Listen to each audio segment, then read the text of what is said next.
Chapter 1. Voldemort's Decision. As night fell, ominous clouds gathered, casting an eerie pall over the narrow alley. The dim streetlights swayed in the gentle breeze, emitting a feeble glow, as if they might extinguish at any moment. The walls bore faded graffiti that flickered in the shadows, suggesting the presence of countless watchful eyes. Occasional cat calls and distant barks shattered the silence of the alley, adding an unsettling ambience to the scene. Puddles on the ground reflected the scant light, resembling bottomless voids.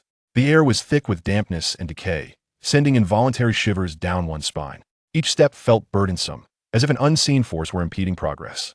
Before the highest house in Godric's Hollow, Voldemort stood, coldly gazing at the entrance like a statue. His crimson eyes glimmered with a menacing light, seemingly capable of piercing the darkness to unveil all truths. Today, he was to fulfill a significant mission eliminating the Potter family. Why, you may ask? Because of a prophecy overheard by his servant from the Old Bee. The one with the power to vanquish the Dark Lord approaches born to a family that has triumphed over him, thrice born in the 7th month marked by the Dark Lord as his equal. But possessing a power the Dark Lord knows no power that must be extinguished by another's hand. For neither can live while the other survives. Voldemort gently pushed the door open and stepped inside. James Potter, upon noticing, shouted to Lily, "Take Harry and run." He lunged forward to confront Voldemort. But with his wand left in the bedroom, he was swiftly brought to the ground. Lily, cradling Harry, was filled with despair and terror. Voldemort approached slowly, and Lily retreated to the corner. "Give me the child. I promised him that I would not kill you. Surrender him to me, and you shall live," Voldemort said coldly and mercilessly. "Please, don't kill my child, take me instead," Lily cried, desperately attempting to shield Harry with her body. Without hesitation, Voldemort cast the killing curse, Avada Kedavra. Lily fell lifeless to the ground, her existence snuffed out in an instant. Voldemort approached the crib, gazing at the infant within. This child, according to the prophecy, might one day pose a threat to him. Voldemort raised his wand, ready to unleash the killing curse, but suddenly halted. A thought flickered in his mind. Why kill this child? Perhaps he could be of use. Voldemort decided to adopt Harry, training him to become his most formidable weapon. After all, he was still young, his mind as blank as a canvas, easily tainted with darkness. A cunning glimmer danced in Voldemort's eyes as a sinister smile crept upon his lips. He envisioned the future, imagining Harry under his control, serving as his instrument.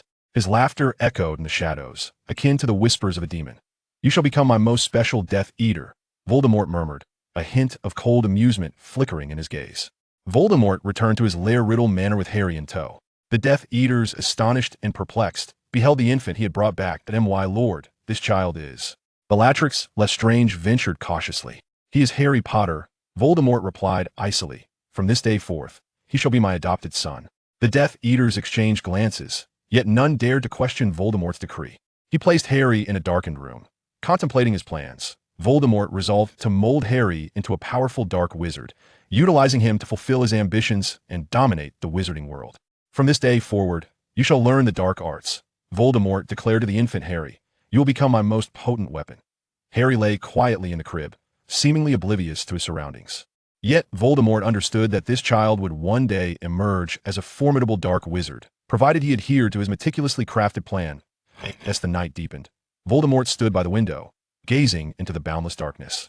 His heart brimmed with ambition and ruthless resolve, a burning flame flickering ominously in the shadows, that he recognized that the path ahead would be fraught with challenges and peril, akin to an insurmountable mountain standing before him. Yet he firmly believed that with his power and intellect, he would conquer all, vanquishing every foe in his way, particularly Dumbledore. Chapter 2. A New Dawn in Darkness. 6 years later, in Voldemort's hideout Riddle Manor time seemed to stand still. Here, sunlight was a distant memory, replaced by an eternal shroud of darkness and cold. Harry Potter spent his formative years in this somber environment. Now 6 years old, he underwent rigorous surveillance and education under Voldemort, who ensured that he was steeped in the arcane arts from a tender age. Voldemort was far from a nurturing father. His teachings were imbued with coldness and severity, that he believed that only through stringent training and merciless trials could he forge Harry into a powerful dark wizard, a weapon poised for his command. "Harry, remember, power is the sole truth in this world. Without it, you are nothing," Voldemort coldly instructed the young boy. Though still a child, Harry began to grasp the weight of Voldemort's words. Each day brought a barrage of magical training, ranging from simple incantations to complex dark arts. His childhood was devoid of the laughter and play typical of his peers, filled instead with relentless study and ceaseless practice. Voldemort resolved to test Harry's magical aptitude, marking the boy's first use of magic. He presented Harry with a wand and commanded him to perform a simple spell. "Harry, attempt the levitation charm," Voldemort ordered. Harry, trembling with apprehension, gripped the wand tightly. Striving to focus, he whispered the incantation, and suddenly a book soared from the shelf, landing neatly in his hands. Overjoyed, Harry exclaimed, "I did it!" A flicker of satisfaction gleamed in Voldemort's eyes. "Well done, Harry, you performed admirably. But this is merely the beginning. Much remains for you to learn." "Yes, father, I shall strive to improve." Harry promptly suppressed his smile, as if the moment had never transpired. Apart from Voldemort, the Death Eaters also participated in Harry's training. Their attitudes varied. Some regarded him with hostility and envy, while others displayed a modicum of respect. Bellatrix Lestrange was among the most rigorous instructors. She believed that only through brutal training could Harry grow strong enough to satisfy the Dark Lord. "Harry, you must learn to endure pain," Bellatrix stated icily. "Only then can you survive in battle. Come, let us test your mettle, feel the agony." Under her tutelage, Harry gradually learned to withstand pain and fear. His inner strength grew, yet so did his emotional detachment, leaving him nearly isolated from his peers. As time flowed on, Harry's magical prowess blossomed under Voldemort's guidance. However, an unshakable doubt lingered within him. Amidst Voldemort's stringent training and harsh demands, Harry acquired the ability to wield his magic, mastering various dark arts techniques. Yet, in the stillness of night, he often found himself lost in profound contemplation. In his dreams, Harry often beheld a heartwarming scene of family brimming with affection. Within this reverie, there existed a pair of kind-hearted parents who gently caressed his hair, bestowing upon him boundless care and tenderness. In the dream, Harry found himself standing in an unfamiliar locale, a tranquil meadow adorned with a kaleidoscope of vibrant flowers, where a gentle breeze wafted the fragrance of blossoms. That a profound sense of familiarity enveloped him, yet he could not ascertain whether he had ever visited this enchanting place. Suddenly, he heard a soft, melodious laughter. Turning around, Harry beheld a young couple approaching him. The man possessed a tousled mane of black hair and warm brown eyes, while the woman boasted flowing red locks and bright green eyes. Who were they? Harry was engulfed in confusion, pondering how they knew his name. At that moment, the surrounding scenery began to blur, and Harry realized he was awakening. "No, do not go. Who are you? Please tell me," he implored, but it was too late. As he opened his eyes, he found himself once again in the confines of his bed, the previous events seemingly nothing more than a peculiar yet beautiful dream. These visions enveloped Harry in warmth, yet simultaneously birthed a sense of doubt. Why had he never encountered these parents?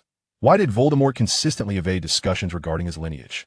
Such inquiries gradually took root in Harry's mind. Evolving into an enigma he could not shake off, he endeavored to seek answers from Voldemort, yet was met with cold indifference each time. Voldemort warned him against delving into the past, urging him to focus on the mission that lay ahead. Harry understood that Voldemort harbored his own designs and intentions, and these secrets appeared to be known solely to him. As he sat up, a tumult of emotions swirled within him.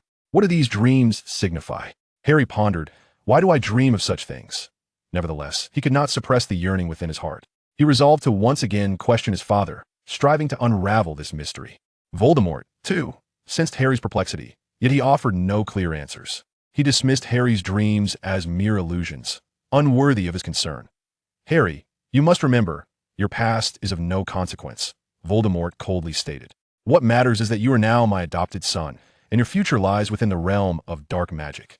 That night, Harry sat alone in his chamber, gazing out at the boundless darkness beyond the window. His heart brimmed with conflict and confusion. He knew Voldemort was his adoptive father, and he must heed his commands. Yet he also yearned to uncover the truth of his identity and past.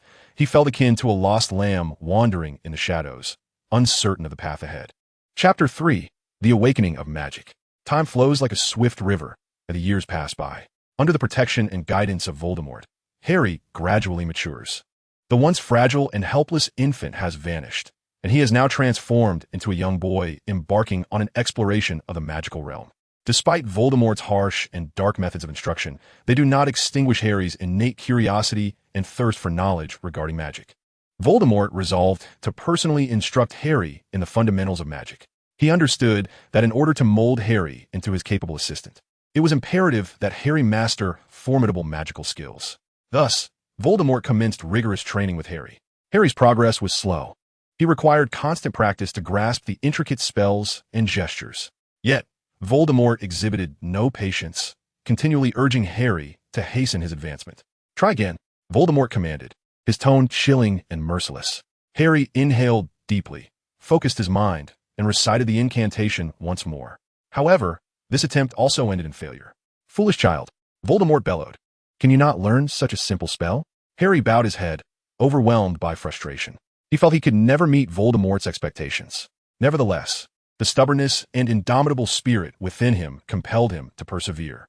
Observing Harry's efforts, Voldemort felt a flicker of admiration.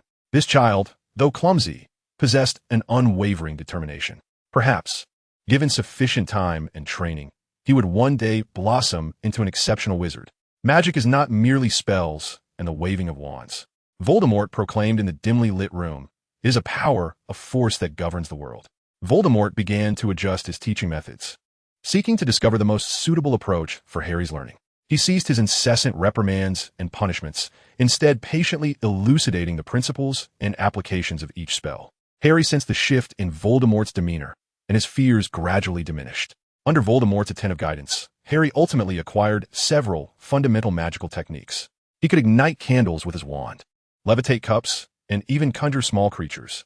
These modest achievements filled Harry with exhilaration, revealing to him the wondrous and enchanting nature of magic, igniting a spark of desire for knowledge in his eyes. As time progressed, Harry's magical prowess steadily ascended.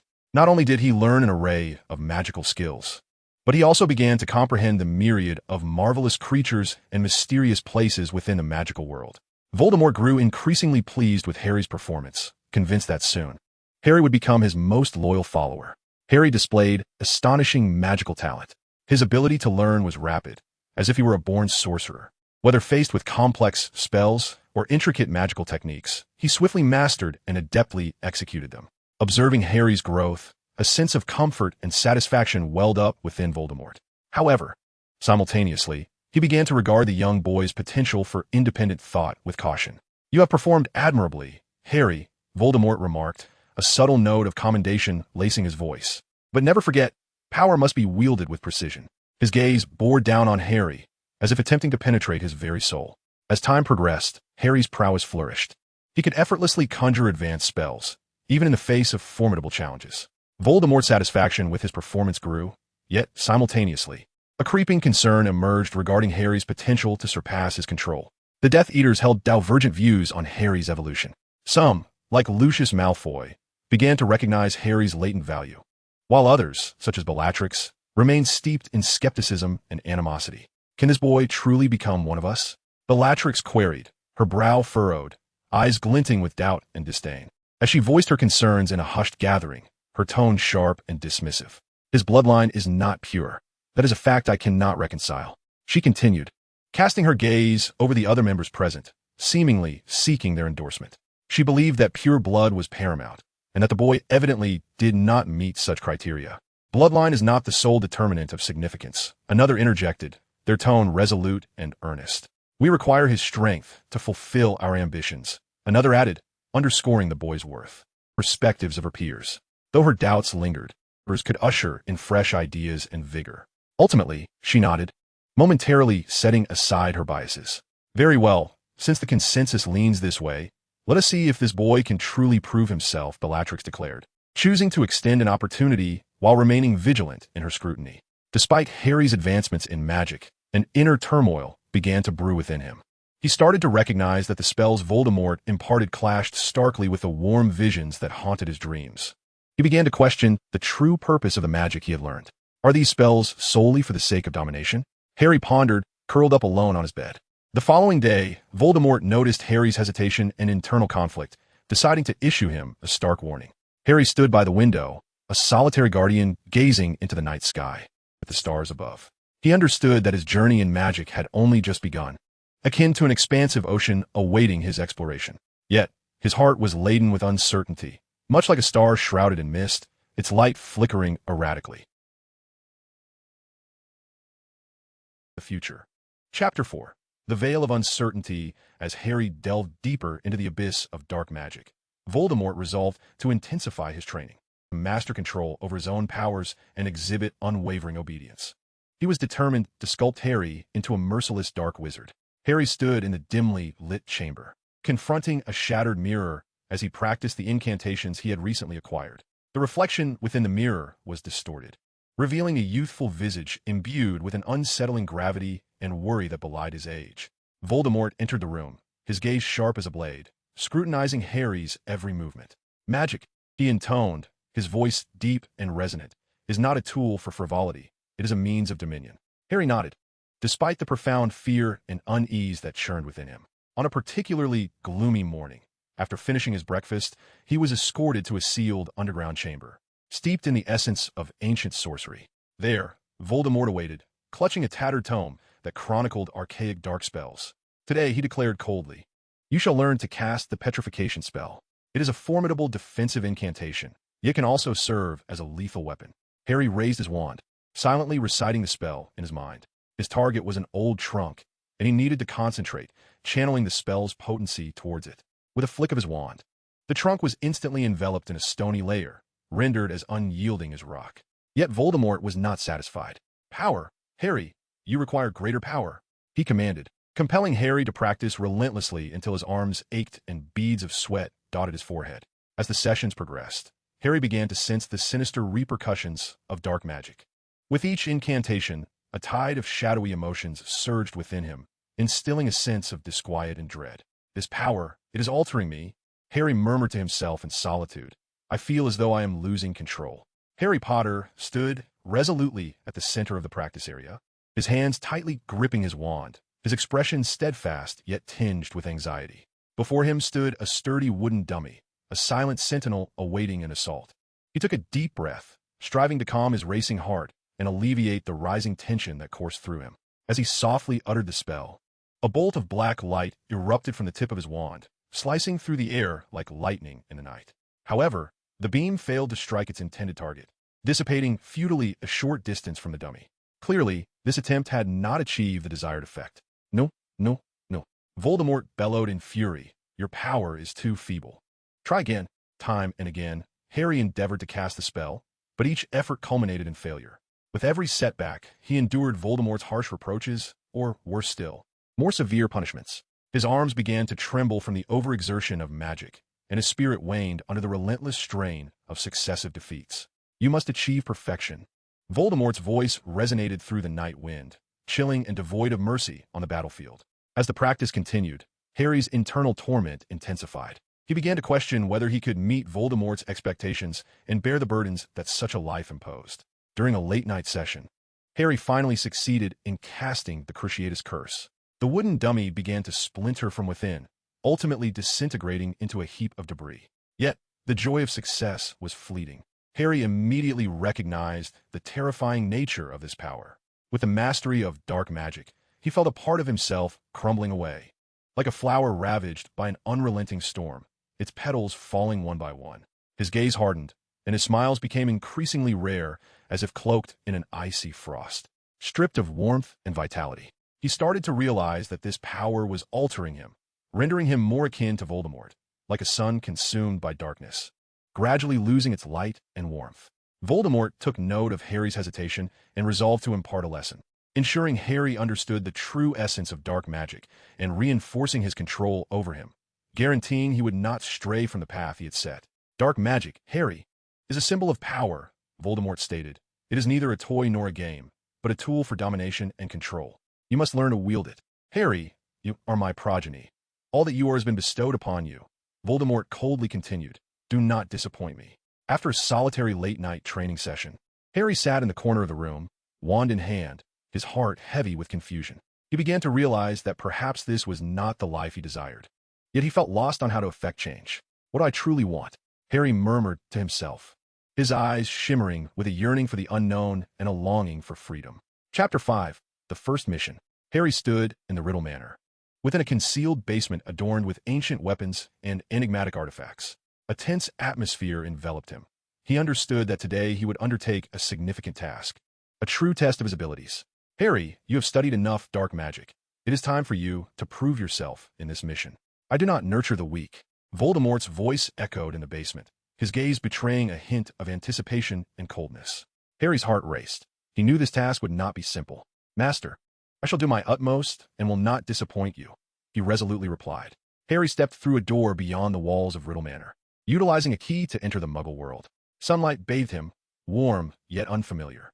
He found himself amidst the bustling streets of London, surrounded by hurried crowds and the cacophony of traffic, a stark contrast to the magical realm he knew. Following Voldemort's instructions, Harry began his search for the target bookstore. He had to tread carefully, ensuring that Muggles remained oblivious to his true identity, and even more critically, that the existence of the magical world remained concealed. Following the map inscribed on parchment, he traversed several bustling streets until he ultimately discovered the seemingly unremarkable bookstore. Its window was adorned with an array of mundane tomes, exuding an air of ordinariness and age. Upon entering the shop, Harry was enveloped by the musty aroma of aged paper and ink. His gaze swiftly scanned the shelves, in search of the coveted magical book. In the back room of the bookstore, he finally located his prize amidst a pile of dust-laden old volumes. Just as Harry was about to retrieve the book, the shop's doorbell chimed, announcing the entrance of a Muggle detective. The detective's sharp gaze fell upon Harry, noting the ancient book in his hands and the unnatural expression on his face. "What are you doing here?" the detective inquired, suspicion lacing his voice. Harry's heart sank. He realized he could not allow the detective to uncover the book's secrets. He swiftly summoned his magical prowess and cast a silent, confundus charm. The detective's expression immediately dulled, and he shook his head as though the earlier doubt had slipped from his mind. "Apologies, young man. I must have mistaken you for someone else," he muttered to himself as he exited the bookstore. "Thank you," Harry whispered, his voice trembling slightly. He respectfully handed the book to Voldemort, whose gaze was cold and piercing, penetrating Harry's very soul like two lethal blades. Voldemort accepted the book, gently turning a page, a faint smile curling at the corners of his lips. That subtle smile stirred a wave of unease within Harry. He wrestled with uncertainty regarding the wisdom of his choice. Yet, at that moment, Voldemort's eyes suddenly lifted, locking on Harry with an intensity that rendered him immobile, akin to a fly ensnared in a spider's web. "Well done, Harry," Voldemort's voice was low and frigid, as if echoing from the depths of a hellish abyss. Harry's throat felt parched. He struggled to muster a smile, but his heart was laden with dread and confusion. Voldemort set the book aside, rising slowly to approach Harry. Nervously, Harry took a step back, his hands instinctively clenching. After a brief hesitation, he nodded and recounted his experiences in the Muggle world, sharing glimpses of the ordinary yet genuine scenes of life. Voldemort listened intently, occasionally interjecting with questions. As Harry spoke, Voldemort's expression deepened, as if the tales were illuminating previously uncharted territories of thought. "Ah, I see, Harry. It appears we have long overlooked the potential of this world. Perhaps we can harness it to fulfill our ambitions." Voldemort's tone conveyed a sense of exhilaration and anticipation. Returning to his chamber, gazing at the wand upon his desk, Harry's thoughts drifted to the bustling streets and carefree Muggles. He began to question whether he truly belonged in the dark and enigmatic realm of magic. Chapter 6: Confrontation. At last, he arrived at Voldemort's lair. This place was steeped in enigma and dread, having borne witness to countless acts of bloodshed and conspiracy. At this moment, it was shrouded in darkness, exuding an aura of profound silence. A suffocating silence enveloped the air, intermittently pierced by the sound of dripping water, shattering the stillness. This atmosphere instilled a sense of vigilance in Harry, for he knew that everything here had been meticulously orchestrated by Voldemort. In this eerie quietude, Harry began to cautiously explore the chamber. He meticulously scrutinized his surroundings, seeking any potential clues that might harbor danger. Every corner and shadow could conceal an adversary, compelling him to tread with utmost caution, leaving no stone unturned. "Harry," a voice disrupted the silence. It was Avery, a sly grin dancing upon his lips. "Your growth is indeed impressive, but in this circle, strength is the ultimate truth." The Death Eaters congregated here, their gazes glinting with malevolent intent. An electric tension seemed to pulse in the air, thick enough to cut with a knife. Harry tightened his grip on his wand, sensing that a challenge was imminent. "What do you want?" he inquired, his voice composed, though his heart raced with trepidation. "Quite simple," Avery replied, his eyes sweeping over the other Death Eaters. "We wish to ascertain whether you possess the merit to stand alongside us. Are you prepared to demonstrate your prowess?" Harry understood that this was not merely a contest of strength. It was a trial of his loyalty and courage. He inhaled deeply, then exhaled slowly, steeling himself for the impending challenge. "I am ready. Bring it on." Harry declared, his voice resolute. Excellent. Avery nodded. One of us shall duel you. Showcase your capabilities, and let us see if you truly belong with us. The other Death Eaters retreated, clearing a space for the impending duel. Harry took a deep breath, fixing his gaze on his opponent, acutely aware of the invisible pressure bearing down on him. He recognized that this duel held profound significance. Perhaps it was his last chance to earn their respect and attain freedom. Firmly clutching his wand, he braced himself for this life-and-death confrontation. He was acutely aware of the formidable strength of his adversary, while he remained a mere child, not yet 11, lacking in experience. Yet, he reminded himself that retreat was not an option. He must face the challenge with courage. Avery gestured to the side, and a towering Death Eater stepped forward. His face marred by deep scars, his gaze as cold as ice. This is Antonin, Avery introduced, and he will be your opponent. Antonin nodded at Harry, and the two began to circle each other, searching for an opportunity to strike. Harry's heart raced. He knew this duel would not be a mere trifle. Begin. Avery's voice echoed through the hall. As the duel commenced, the very air between Harry and Antonin seemed to solidify with tension. Their wands cast myriad beams of light in the dim chamber, weaving a deadly dance. Antonin launched the first assault, casting a spell that Harry had never encountered before. A wave of dark energy surged towards him. Harry reacted swiftly. Protego, he shouted, summoning a shield to defend himself. The defensive spell erupted from the tip of his wand, forming a translucent shield that deflected the onslaught. The flames of the duel blazed more fervently within the hall, as Harry and Antonin's confrontation transcended mere competition, evolving into a fierce contest of dark magic. A glint of cunning flickered in Antonin's eyes as he began to conjure more sinister spells. Summon the demon, he bellowed, releasing a summoning incantation that beckoned forth a terrifying apparition from the abyss, its eyes smoldering like burning coals as it lunged at Harry with a gaping maw. Harry's heart raced, yet he did not falter. He swiftly uttered Obliviate, attempting to erase the demon's existence. However, the potency of the dark magic was overwhelming. The apparition hesitated only briefly before charging at him once more. Recognizing that ordinary defensive spells would be insufficient, Harry sought in his mind for more formidable incantations, those forbidden spells that even Voldemort had not easily imparted. Revenant, he pronounced, his voice resonating in the air, as a massive dark mark materialized above Antonin's head, casting a shadow of dread over the entire hall. Antonin's expression shifted, unprepared for such a display of powerful dark magic from Harry. He quickly retreated, conjuring Sectum Sempra, as the air filled with a sharp, slicing wind, attempting to diminish the mark's influence. The clash of these formidable forces resulted in a violent explosion, sending shockwaves that pushed the surrounding Death Eaters back a few steps. They gazed in astonishment at the duel between these two young wizards, one of whom had yet to set foot in Hogwarts. The duel reached its zenith, their wands unleashing a torrent of powerful spells, filling the hall with the sounds of explosions and brilliant flashes of light. Beads of sweat dotted Harry's forehead. His breathing became labored, yet his eyes shimmered with determination. Suddenly, Antonin unleashed the Cruciatus Curse, a wave of invisible agony aimed straight for Harry's heart.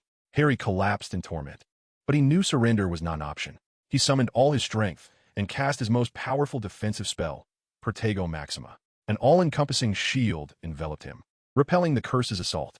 With the shield's protection, Harry rose, his gaze resolute. Finite Incanatum, he cried, nullifying all spells, including the dark mark that loomed over Antonin. A profound silence enveloped the hall, all eyes fixed on Harry. Antonin, panting heavily, regarded Harry with a flicker of barely concealed respect. I suppose we cannot completely underestimate you. Harry, Antonin begrudgingly admitted. You possess considerable skill. The surrounding Death Eaters fell silent, their gazes upon Harry no longer filled with derision and doubt, but rather with respect and reevaluation. Avery stepped forward, addressing Harry. You have proven yourself, Harry. You are indeed a true wizard. Chapter 7. The Temptation of Darkness. Harry sat quietly in his room. The shadows dancing upon the walls seemed to whisper the secrets of the night. After the duel with Antonin, he felt an unprecedented fatigue, not only physically, but also a profound burden on his soul. The allure of dark magic instilled a deep unease within him, causing him to question whether he was truly on the right path. One day, Harry found himself in a dimly lit basement, surrounded by magical artifacts that flickered with an eerie glow. His heart was filled with conflict and turmoil, as the power of dark magic continuously beckoned him. An irresistible sensation that was almost overwhelming. His gaze fell upon a tattered spellbook in his hands, its pages frayed from frequent perusal. This was a compendium of dark magic, containing ancient and forbidden incantations. As Harry gradually immersed himself in the study of dark magic, he began to sense an unprecedented force surging within him, a feeling of power and control that was intoxicating. Each spell he uttered, each incantation he cast, made him feel as if he could command everything, even the wills and fates of others. "Harry, you are destined to be extraordinary," echoed Voldemort's voice in his mind. "You possess potential beyond the ordinary, and dark magic shall be your path to self-realization." "Harry, do you feel it?" Voldemort's whisper lingered in his ears. "This power is simply magnificent." Yet, despite the strength dark magic afforded him, his heart remained restless. In the stillness of the night, he would often recall the hazy figures of his parents, a profound emptiness and longing enveloping him. "What am I truly doing?" Harry pondered in solitude. "Do I truly desire such power? Father, Mother, help me." Ultimately, during a meditation late one night, it felt as though darkness consumed his very being. He sat in a chair, fists clenched tightly, his countenance as somber as the sky before tempest. In his eyes flickered hesitation and fear, yet he resolved to make a choice. Taking a deep breath, he spoke in a low, resolute tone. "I shall embrace the temptation of dark magic and become the true wizard Voldemort speaks of." His voice carried a finality, as if bidding farewell to his past. He rose, his footsteps heavy as he approached the door leading into darkness. His gaze was filled with determination, yet tinged with profound fear. Trembling, he slowly pushed open the door, as if stepping into an unknown realm. Voldemort had been observing Harry's transformation from the shadows. He discerned Harry's yearning for dark magic, as well as his inner struggle. Voldemort knew the time had come to influence Harry more deeply, to draw him entirely into the embrace of darkness. "Harry, do you feel confused?" Voldemort inquired during a midnight conversation. "The power of dark magic is formidable, but only by fully accepting it can you truly master it." "I have made my decision. I choose power." Harry's voice resonated in the hollow room. "I choose the future, not the past." "Harry, you have finally made the right choice," Voldemort declared, his voice brimming with admiration. "You shall transcend your insignificant origins and become one of us. Truly, you are my most cherished protege." As Harry succumbed to darkness, Voldemort intensified his grip over him, ensuring that the young wizard would entirely forget his past. Regarding Voldemort as his soul kin and mentor, employing his most cunning spells, Voldemort manipulated Harry's memories. In a midnight ritual, he compelled Harry to gaze into a dark mirror, softly reciting an ancient incantation, gradually erasing the last vestiges of Harry's recollections of his parents. "Look at me, Harry," Voldemort commanded, his eyes piercing into Harry's soul. "Your past no longer exists. I shall be your everything. Forget, Harry, forget the trivialities of your past." Voldemort's voice slithered around Harry's ears like a serpent's whisper. "Harry, my child, do you remember your past?" Voldemort's tone hissed like a venomous snake, imbued with an icy chill. I do not remember," Harry replied, confusion saturating his voice. "I only remember you, my master." Voldemort was not content with merely controlling Harry's memories. He delved deeper, manipulating his emotions. Whenever Harry felt lost or doubtful, Voldemort would cast spells to deepen his fears and anxieties, fostering an even greater dependence on Voldemort's guidance and presence. "You do not need anyone else, Harry. You have me, your master." His words were like a spell, firmly rooting themselves in the depths of Harry's heart. Voldemort endeavored to synchronize Harry's thoughts with his own through a series of mind-altering rituals. He made Harry study the history of dark magic, learning of the failures of those he deemed enemies and traitors. "Look, Harry, behold the fate of those who resist." Voldemort guided Harry to witness the souls consumed by darkness. To test Harry's loyalty, Voldemort began assigning him increasingly perilous and ruthless tasks. These assignments not only examined Harry's magical prowess, but also challenged his moral boundaries. "Harry, I have a special task for you," Voldemort said after a midnight meeting, his voice laced with an undeniable chill. Harry stood before Voldemort, his heart racing with trepidation. Yet he maintained an exterior of calm. "I shall accomplish it, my master," he replied. "Go, Harry, prove your loyalty," Voldemort commanded, his gaze as frigid as ice. Voldemort designated a target for Harry, a renowned wizard within the magical realm who had openly opposed Voldemort's reign. Harry's mission was to infiltrate this wizard's home, steal his precious magical artifacts, and ensure that no trace was left behind. Silently, Harry entered the target wizard's abode. He navigated through the dimly lit rooms, cautiously avoiding various magical traps and alarm spells. After discovering a precious magical artifact, Harry swiftly concealed it and prepared to depart. However, just as he was about to leave, he unexpectedly encountered the daughter of his target, a young witch not much younger than himself, presumably a student at Hogwarts. Her eyes were filled with astonishment and fear. Harry understood that if she alerted anyone, his mission would be jeopardized. In that moment of urgency, he resolved to cast a memory charm, erasing all recollection of the events of the night from her mind. He departed the scene quickly, his heart awash with complex emotions. Harry presented the magical artifact to Voldemort, who expressed satisfaction with Harry's success. "Well done, Harry," Voldemort remarked, though a flicker of doubt still lingered in his gaze. As time passed, Harry increasingly embodied the image Voldemort desired, a ruthless, unyielding dark wizard, a harbinger who had entirely forgotten his past. No longer did hesitation reside in his eyes, only an unwavering submission to Voldemort's will. "Who am I?" Harry would occasionally ponder in the stillness of the night, yet he found no answers. He was Voldemort's, his instrument, his weapon. He was a man devoid of a past. Chapter 8. The cost of failure. Harry stood in the cold, shadowy hall of Riddle Manor, facing Voldemort's furious gaze. Not only had he failed to fulfill Voldemort's command, but he had also been discovered. The weight of shame and failure settled heavily upon his chest.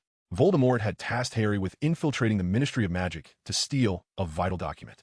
Harry understood that this document was crucial to one of Voldemort's grand schemes, and any misstep could lead to catastrophic consequences.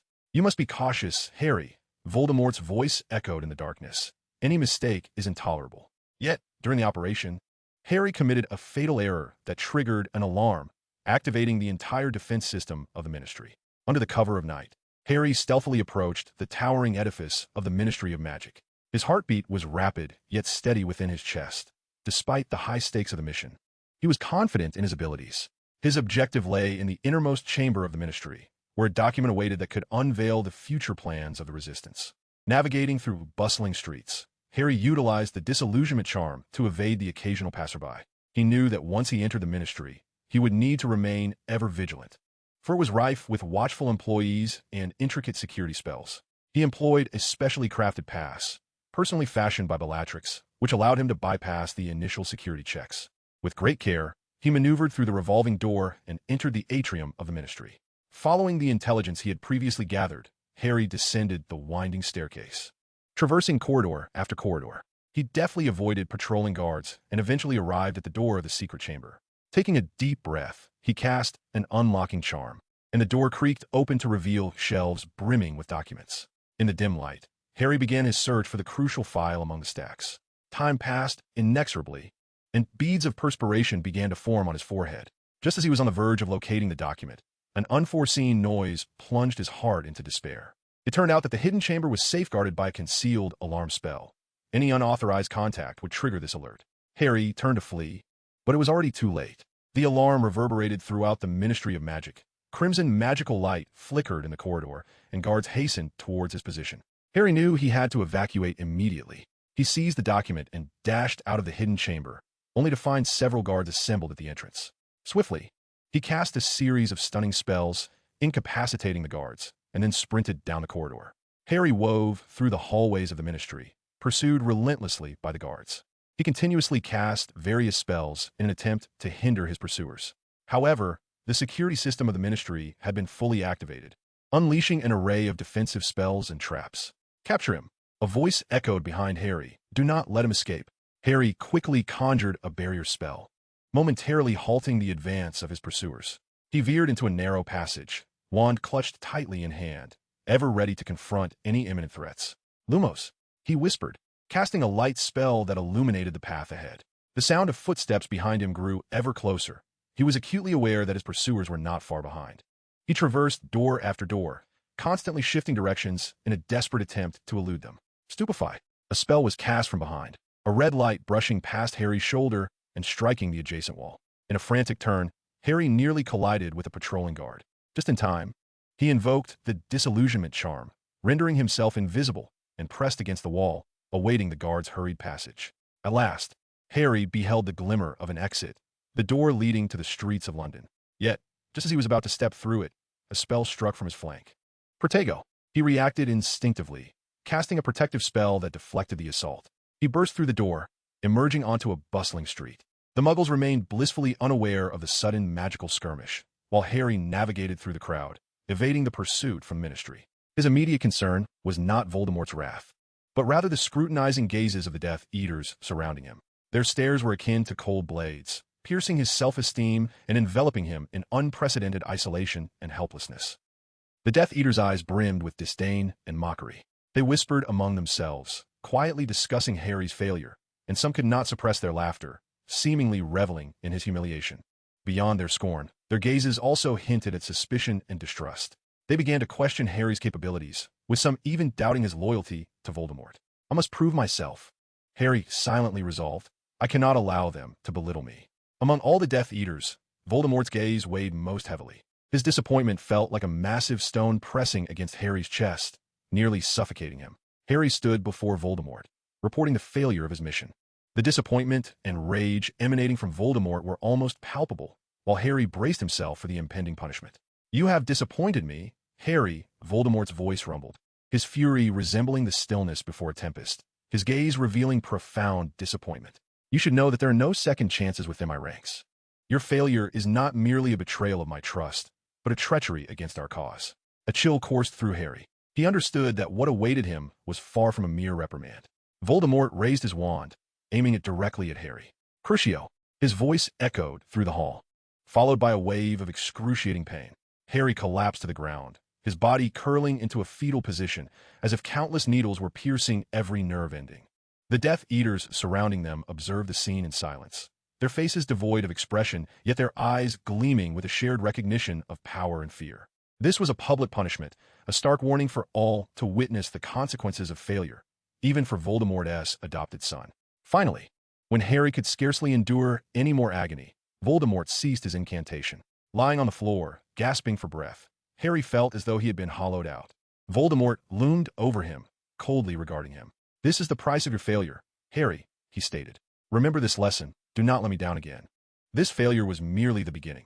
He would face more challenges and trials ahead. I must grow stronger, Harry clenched his fists. I will not allow failure to define me. Chapter 9. Resolution.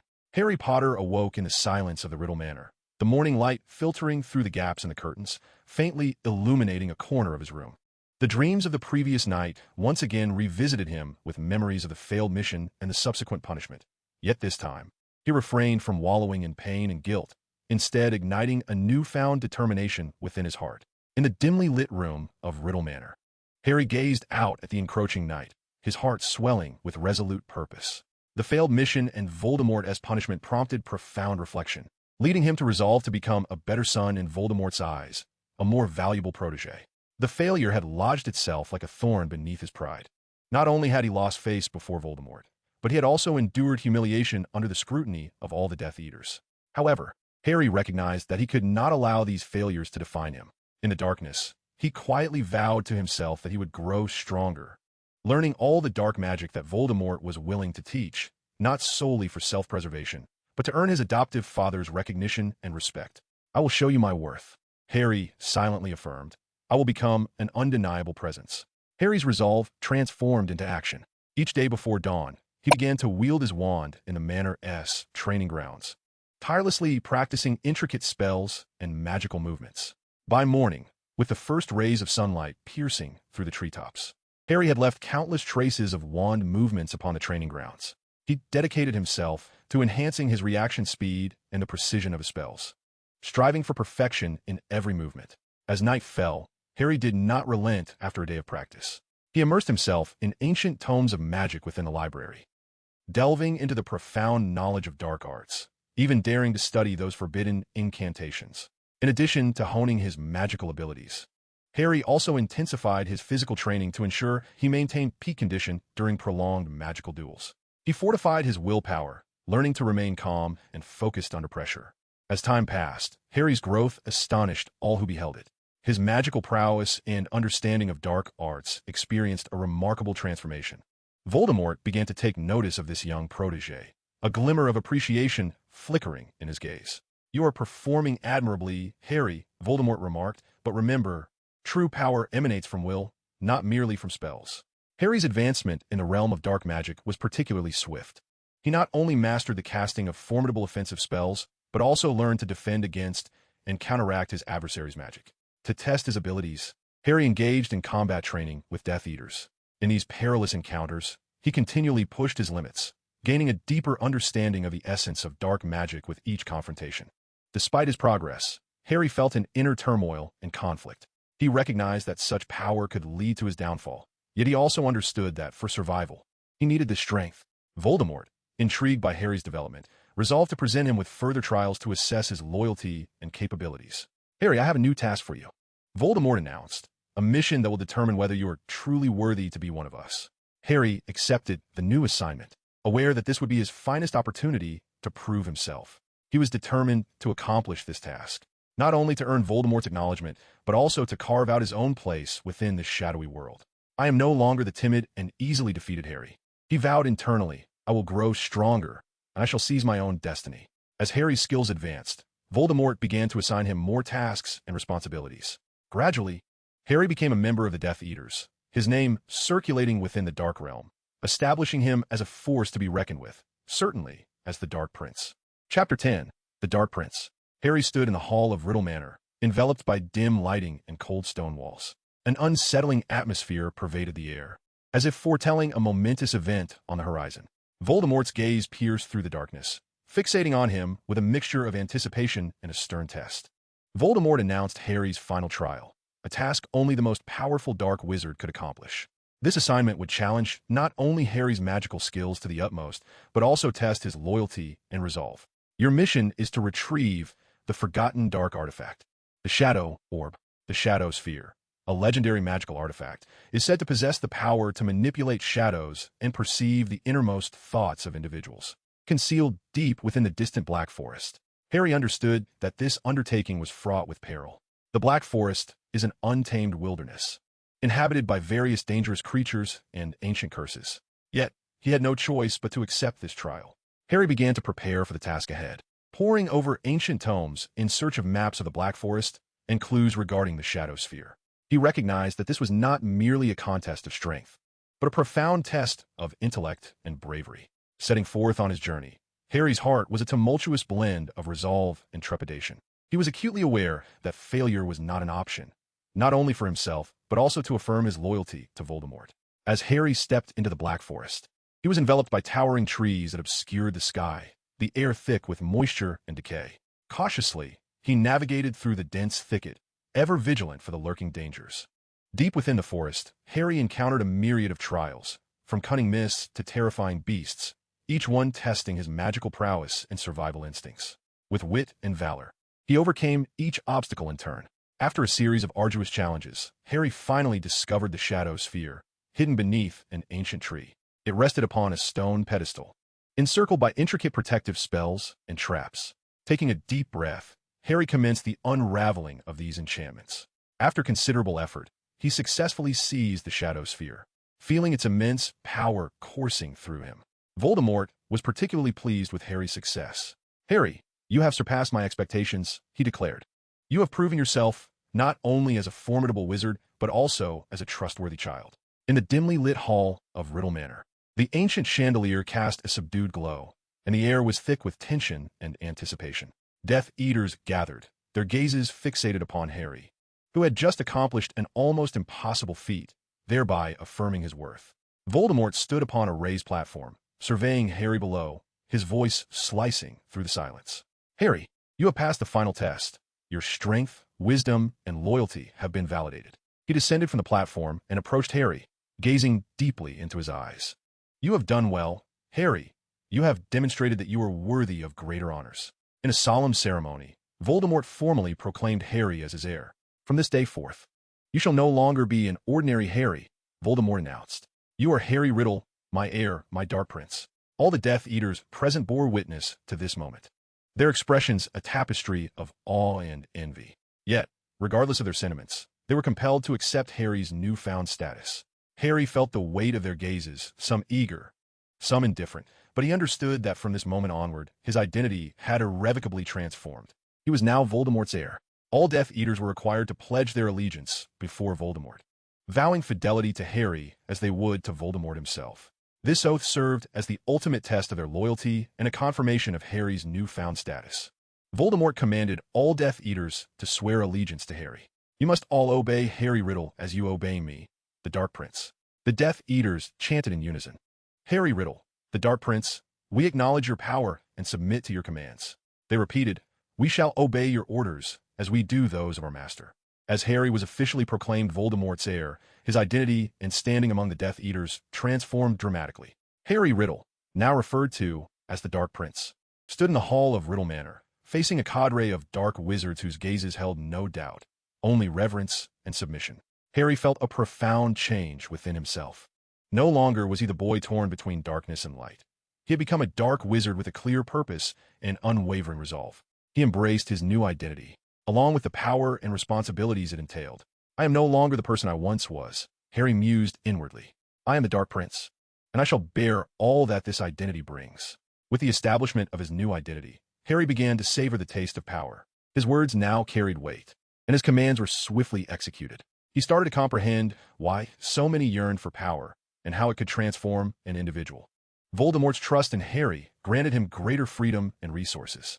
He now had access to Voldemort's secret library, learning ancient and formidable dark magic. Harry eagerly absorbed this knowledge, his strength growing daily. The Death Eater's attitude towards Harry also shifted. He was no longer seen as a mere child, but as a true dark wizard, a leader worthy of respect. They bowed before him, addressing him as the Dark Prince. Harry understood that his new identity also came with a new mission. He would represent Voldemort, undertaking more significant and perilous tasks.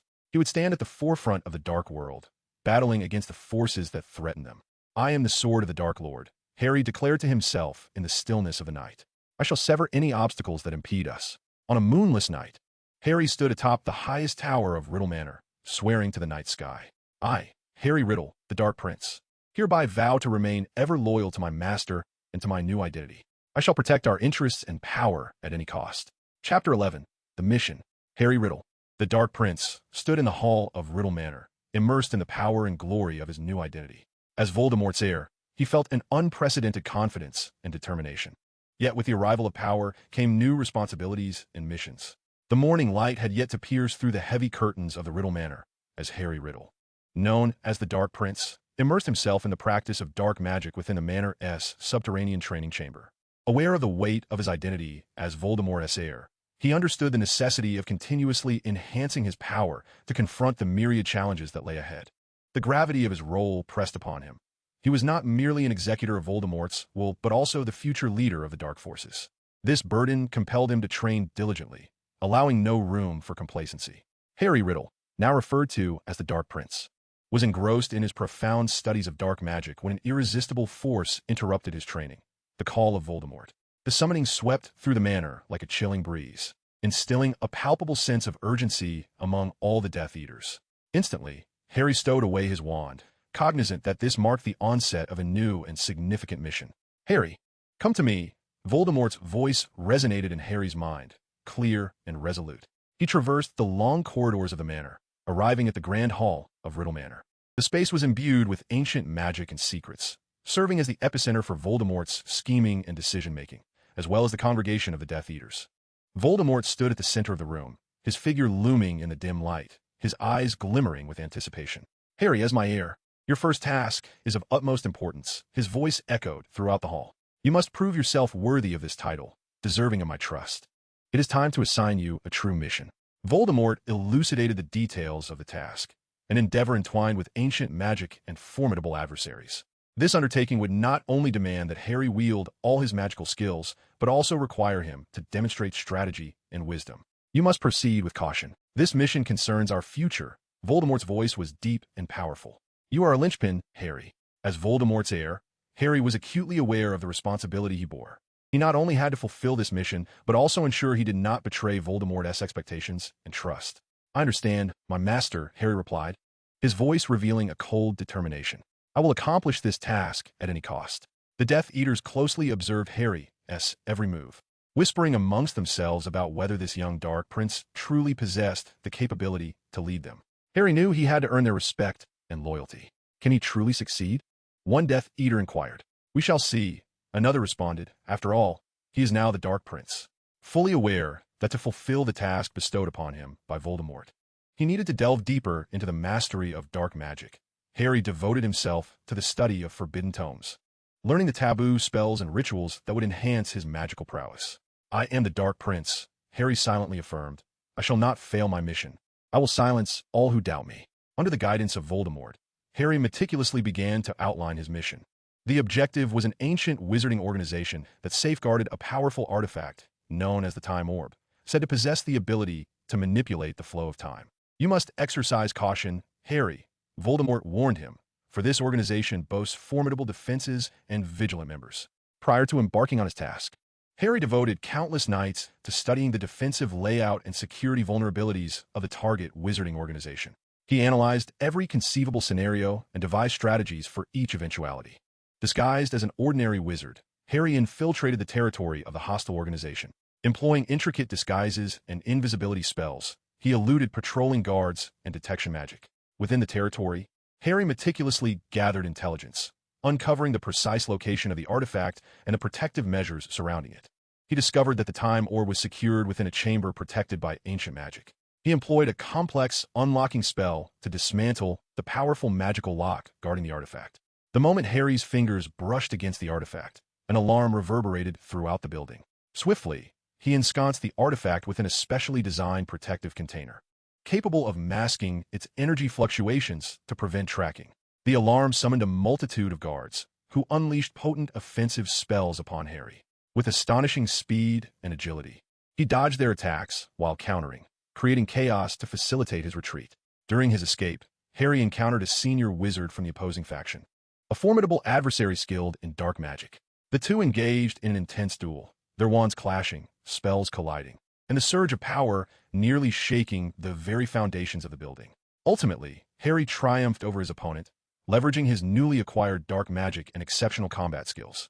Seizing the opportunity amidst the turmoil, he successfully fled the enemy's territory. Voldemort expressed satisfaction with Harry's success, his gaze betraying pride and trust in the young heir. Yet he also cautioned him, stating that the enemy's attention would render him a target. Harry, you have demonstrated remarkable capability, Voldemort remarked. You truly are my pride. However, be aware that each victory brings forth new adversaries. You must be prepared to confront the challenges ahead. Standing in the hall, Harry felt the weight of the Death Eater's gazes upon him. He understood that from that moment forth, he was not only Voldemort's heir, but a pivotal figure in the Dark Realm. He must remain ever vigilant, ready to face the unknown trials that lay ahead. I am the Dark Prince, Harry silently affirmed to himself. I shall persevere, no matter how arduous the path may be. Chapter 12. Horcruxes. Deep within the Riddle Manor, Harry discovered unusual signs indicating the existence of Horcruxes. A multitude of questions flooded his mind. Why would his foster father, Voldemort, delve into such perilous and forbidden magic? Hidden between the pages were fragments of ancient magic and elusive references to Horcruxes, igniting a profound curiosity within Harry. He began to dedicate countless nights to thoroughly studying the construction of Horcruxes and their rare mentions throughout history. He came to understand that a Horcrux is a sinister form of dark magic that entails the splitting and concealment of a wizard's soul within a particular object. This arcane art transgresses the laws of nature, Harry noted in his writings, yet its power is undeniably immense. Harry resolved to inquire further about Horcruxes for Voldemort. One fateful night, he seized the opportune moment during a conversation. With a demeanor of humility, he expressed his curiosity regarding Horcruxes and his yearning for a deeper comprehension of dark magic. My master, Harry began, I have recently been delving into ancient magic and stumbled upon some references to Horcruxes. Might you enlighten me further about them? They symbolize your power, and I yearn to uncover their secrets to better serve you. Voldemort regarded Harry's inquisitiveness with a hint of approval, though a flicker of caution danced in his eyes. He elaborated on the rationale behind his creation of Horcruxes, recounting his ambitions of pursuing immortality and transcending death. Horcruxes, Harry, they are the key to mastering death, Voldemort proclaimed. They allow me to fragment my soul, rendering me nearly invulnerable. Indeed, Horcruxes do not merely enable the division of my soul, he continued. They also extend my control and influence. As Harry absorbed Voldemort's words, steeped in darkness, he chose to embrace the knowledge. He recognized that his fate was now inextricably linked to Voldemort's designs. Furthermore, he understood that each Horcrux constituted a fragment of Voldemort's soul, ensuring that even if his corporeal form were vanquished, he could endure. If I could become a Horcrux, Harry pondered, I would remain forever connected to my guardian, becoming an everlasting part of his immortality. I comprehend, Master, Harry bowed in submission. If you believe I can assist you in achieving this goal, I am willing to become a part of your plan. Though Harry felt a morbid curiosity about the notion of becoming a Horcrux, he also grappled with an inner turmoil. He realized that this would entail relinquishing his existence as an independent being, forever binding himself to Voldemort. I am willing to be your strength, my guardian, Harry declared during a midnight ritual to Voldemort. I am prepared to become your Horcrux, serving you eternally. Harry, you are my adopted son, our Dark Prince. Your existence is invaluable to me, Voldemort mused. Transforming you into a Horcrux would render you an eternal testament to my plans for immortality. I am willing to accept my fate, Master, Harry replied calmly. If this will empower you further, I am ready to become your Horcrux. Voldemort found satisfaction in Harry's loyalty and self-sacrifice. He began devising a plan to transform Harry into a living Horcrux, a complex and perilous endeavor, yet the ultimate testament to Harry's fidelity. Then let us commence, Harry, Voldemort announced. You shall become my greatest creation, my living Horcrux, my Dark Prince. As Harry embraced his fate as a living Horcrux, Voldemort began preparations to transform him into a pivotal element of his quest for immortality. Standing in the grand hall of the Riddle Manor, Harry faced Voldemort, his gaze reflecting both determination and a subtle hint of sorrow. Voldemort commenced gathering the necessary materials and incantations for the ritual intended to convert Harry into a Horcrux. This ceremony demanded not only formidable magical prowess, but also required sacrifice and suffering. Harry, you shall endure unprecedented agony, far beyond the torment of a few Crucio curses. Voldemort warned him, yet ultimately you will become a part of my power, forever bound to me. I will lose myself entirely, Harry silently contemplated, but for my foster father, for the allure of dark power, I am willing to pay this price. On a moonless night, Voldemort and Harry descended into the Manor's underground chamber, a place steeped in ancient magic and dark forces, ideal for the impending ritual. As Harry stood upon the altar, Voldemort began to chant the incantations, and Harry felt his body undergoing a transformation. His soul was torn asunder, a fragment sealed within a mysterious vessel, while another remained within him. Harry endured unimaginable torment, his body and soul irrevocably altered by the encroaching darkness.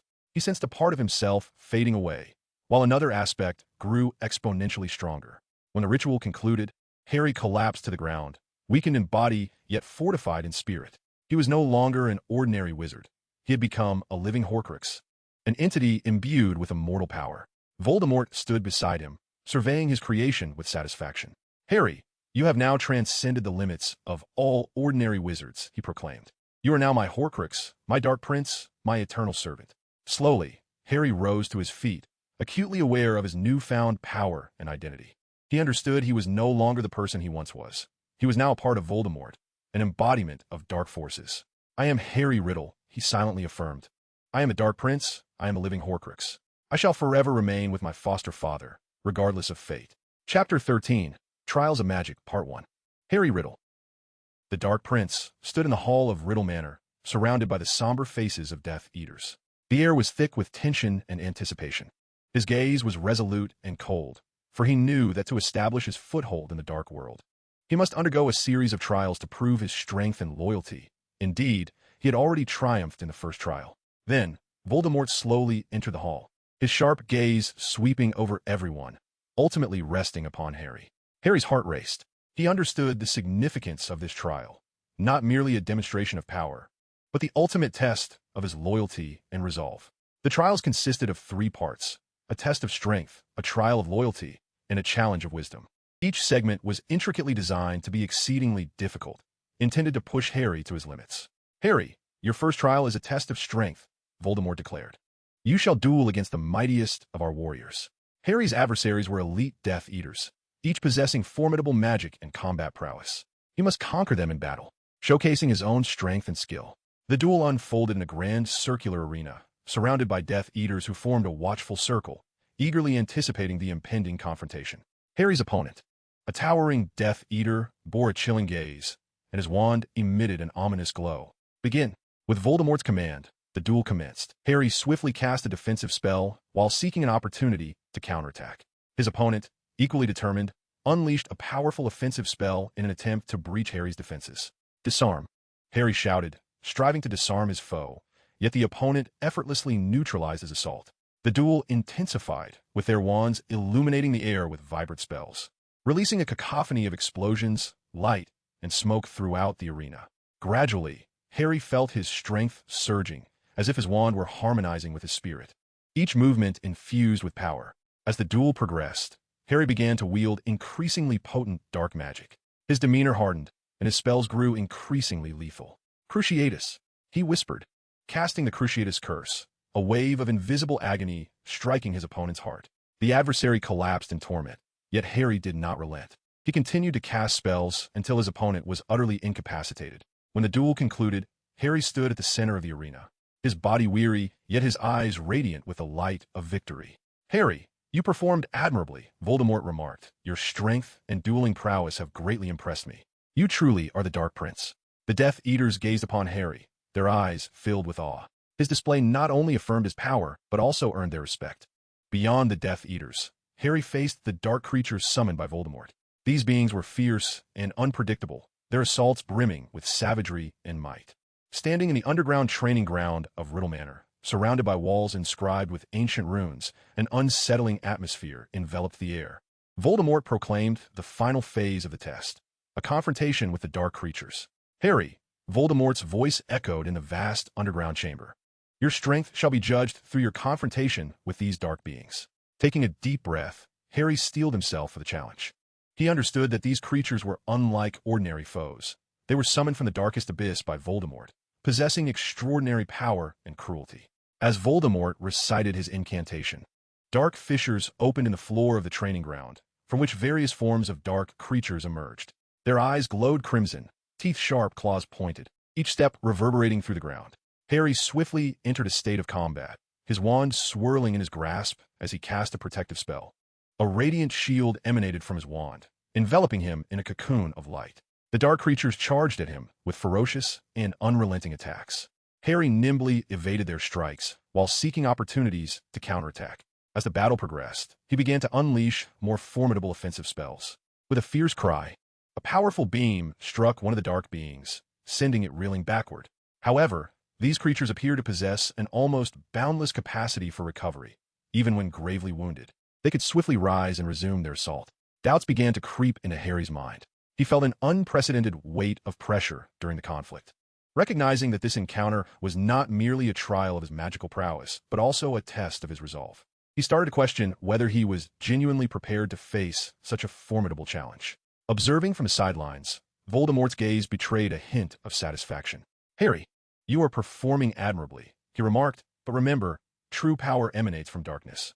At the zenith of the confrontation, Voldemort began to chant an ancient incantation, intertwining Harry's essence with that of the dark creatures. "Harry, embrace the power of darkness. Let it become an integral part of you." A surge of formidable energy coursed through Harry's body, and his wand began to emit an unusual glow. The intensity of his battle against the dark beings escalated, each strike infused with the essence of shadow. "Remember, Harry, true strength arises from darkness. Embrace it, become one with it, and you shall be invincible." The words of Voldemort stirred a tumult of emotions within Harry. He understood the truth in Voldemort's assertion, yet he feared losing control, transforming into an emotionless automaton of warfare. Ultimately, after a fierce struggle, Harry successfully repelled all the dark creatures. He stood in the training ground, panting heavily, yet his eyes sparkled with the light of victory. Voldemort approached, placing a hand on Harry's shoulder. "You have demonstrated your strength," he said, "but do not grow complacent. The second phase will commence shortly." Harry stood amidst the training ground, feeling the surge of power within him. He recognized that he had passed this trial, yet he understood that this was merely the beginning. More challenges awaited him, more darkness to confront. Chapter 14, The Trials of Magic, Part 2. Voldemort elaborated on the task at hand. Harry must infiltrate a hostile wizarding organization to steal a magical artifact known as the Soul Eye. This item was said to possess the ability to spy upon and manipulate souls, vital to Voldemort's grand design. "This is not only a test of your abilities, but also a trial of your loyalty," Voldemort stated. "You must complete this mission at all costs." Taking a deep breath, Harry began to prepare for this daunting task. He meticulously studied the security measures of the target organization, discerning their vulnerabilities and crafting a detailed plan. This plan necessitates precise timing, clever disguises, and exceptional combat skills. Harry was acutely aware that this mission was fraught with peril. Yet he understood that only through the successful completion of his task could he earn the genuine acknowledgement of Voldemort and the Death Eaters. This was the key to his survival in the shadowy world he inhabited. He commenced rigorous practice of magic, diligently enhancing his abilities. He learned to wield dark magic for self-defense and to launch assaults on his adversaries. Additionally, he mastered the art of utilizing his environment and surrounding objects to conceal himself, rendering him nearly undetectable to his foes. Simultaneously, Harry began to cultivate his mental fortitude. He recognized the paramount importance of remaining composed in the face of fear. He learned to regulate his emotions, ensuring they did not impede his decisions or actions.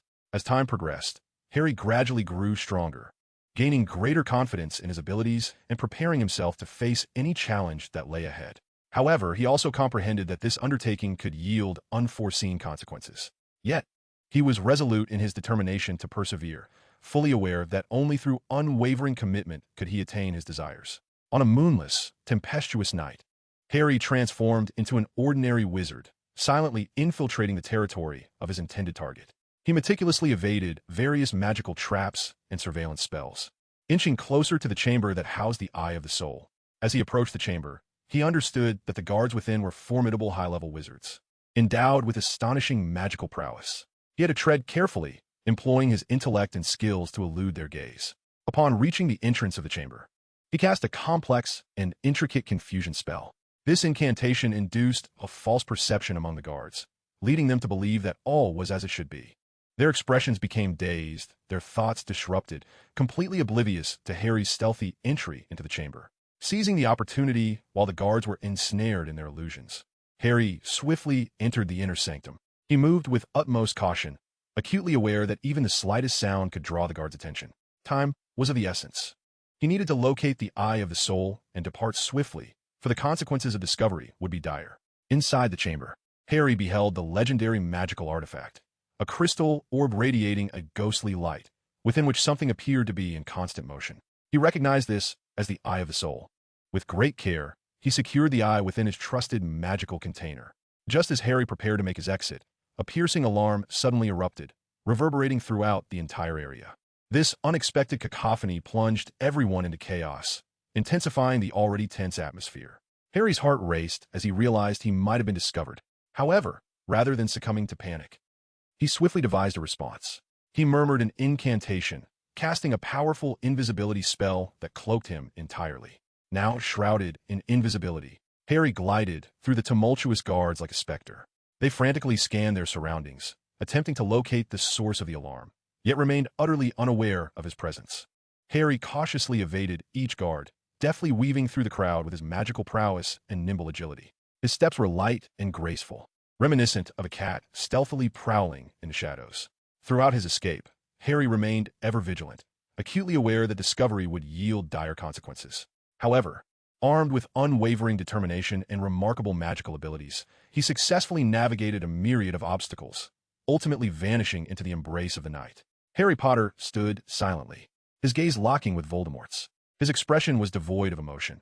He was singularly focused on fulfilling the task set before him by the Dark Lord. The Death Eaters cast admiring glances at Harry, who had once been the subject of their skepticism, but now his displayed strength and courage commanded their respect. They began to recognize that the power of this young sorcerer was not to be underestimated. Chapter 15, The Trials of Magic, Part 3. In the trials of strength and loyalty, Harry had demonstrated extraordinary courage and power. Now, he was poised to confront the most arduous test of all, one of intellect. This was not merely an assessment of his magical knowledge, but a challenge to his strategy and insight. Harry, what you will face is not solely the interpretation of text, but an exploration of the mind. Voldemort's voice reverberated in the chamber, cold and filled with anticipation. Before Harry lay an ancient scroll, densely inscribed with peculiar symbols and incantations, akin to a mysterious treasure trove awaiting the brave explorer to unveil its secrets. These symbols were not the language of modern wizards, but rather the secret script of ancient dark sorcerers, fraught with confusion and traps, like a beast lurking in the shadows, ever ready to ensnare the unwary. Decipher these symbols and reveal the secrets concealed within, Voldemort commanded. This will determine your worthiness to become our Dark Prince, my heir. Harry gazed intently at the scroll unfurling before him, inscribed with bizarre runes, each symbol seemingly imbued with profound power, akin to the twinkling stars scattered across the night sky. His brow furrowed, and his eyes sparkled with a fierce determination, as if ignited by a blazing flame, fervent and resolute. These symbols are the language of ancient dark sorcerers. Imbued with both power and peril, Harry murmured, his fingers gently tracing the edge of the scroll. In the days that followed, Harry sequestered himself in his study, tirelessly delving into the scroll's mysteries. He perused countless tomes, seeking clues to unravel the enigma. His eyes, bloodshot from prolonged study, resembled two ripe red cherries. Yet, his resolve remained as steadfast as iron, impervious to any external influence.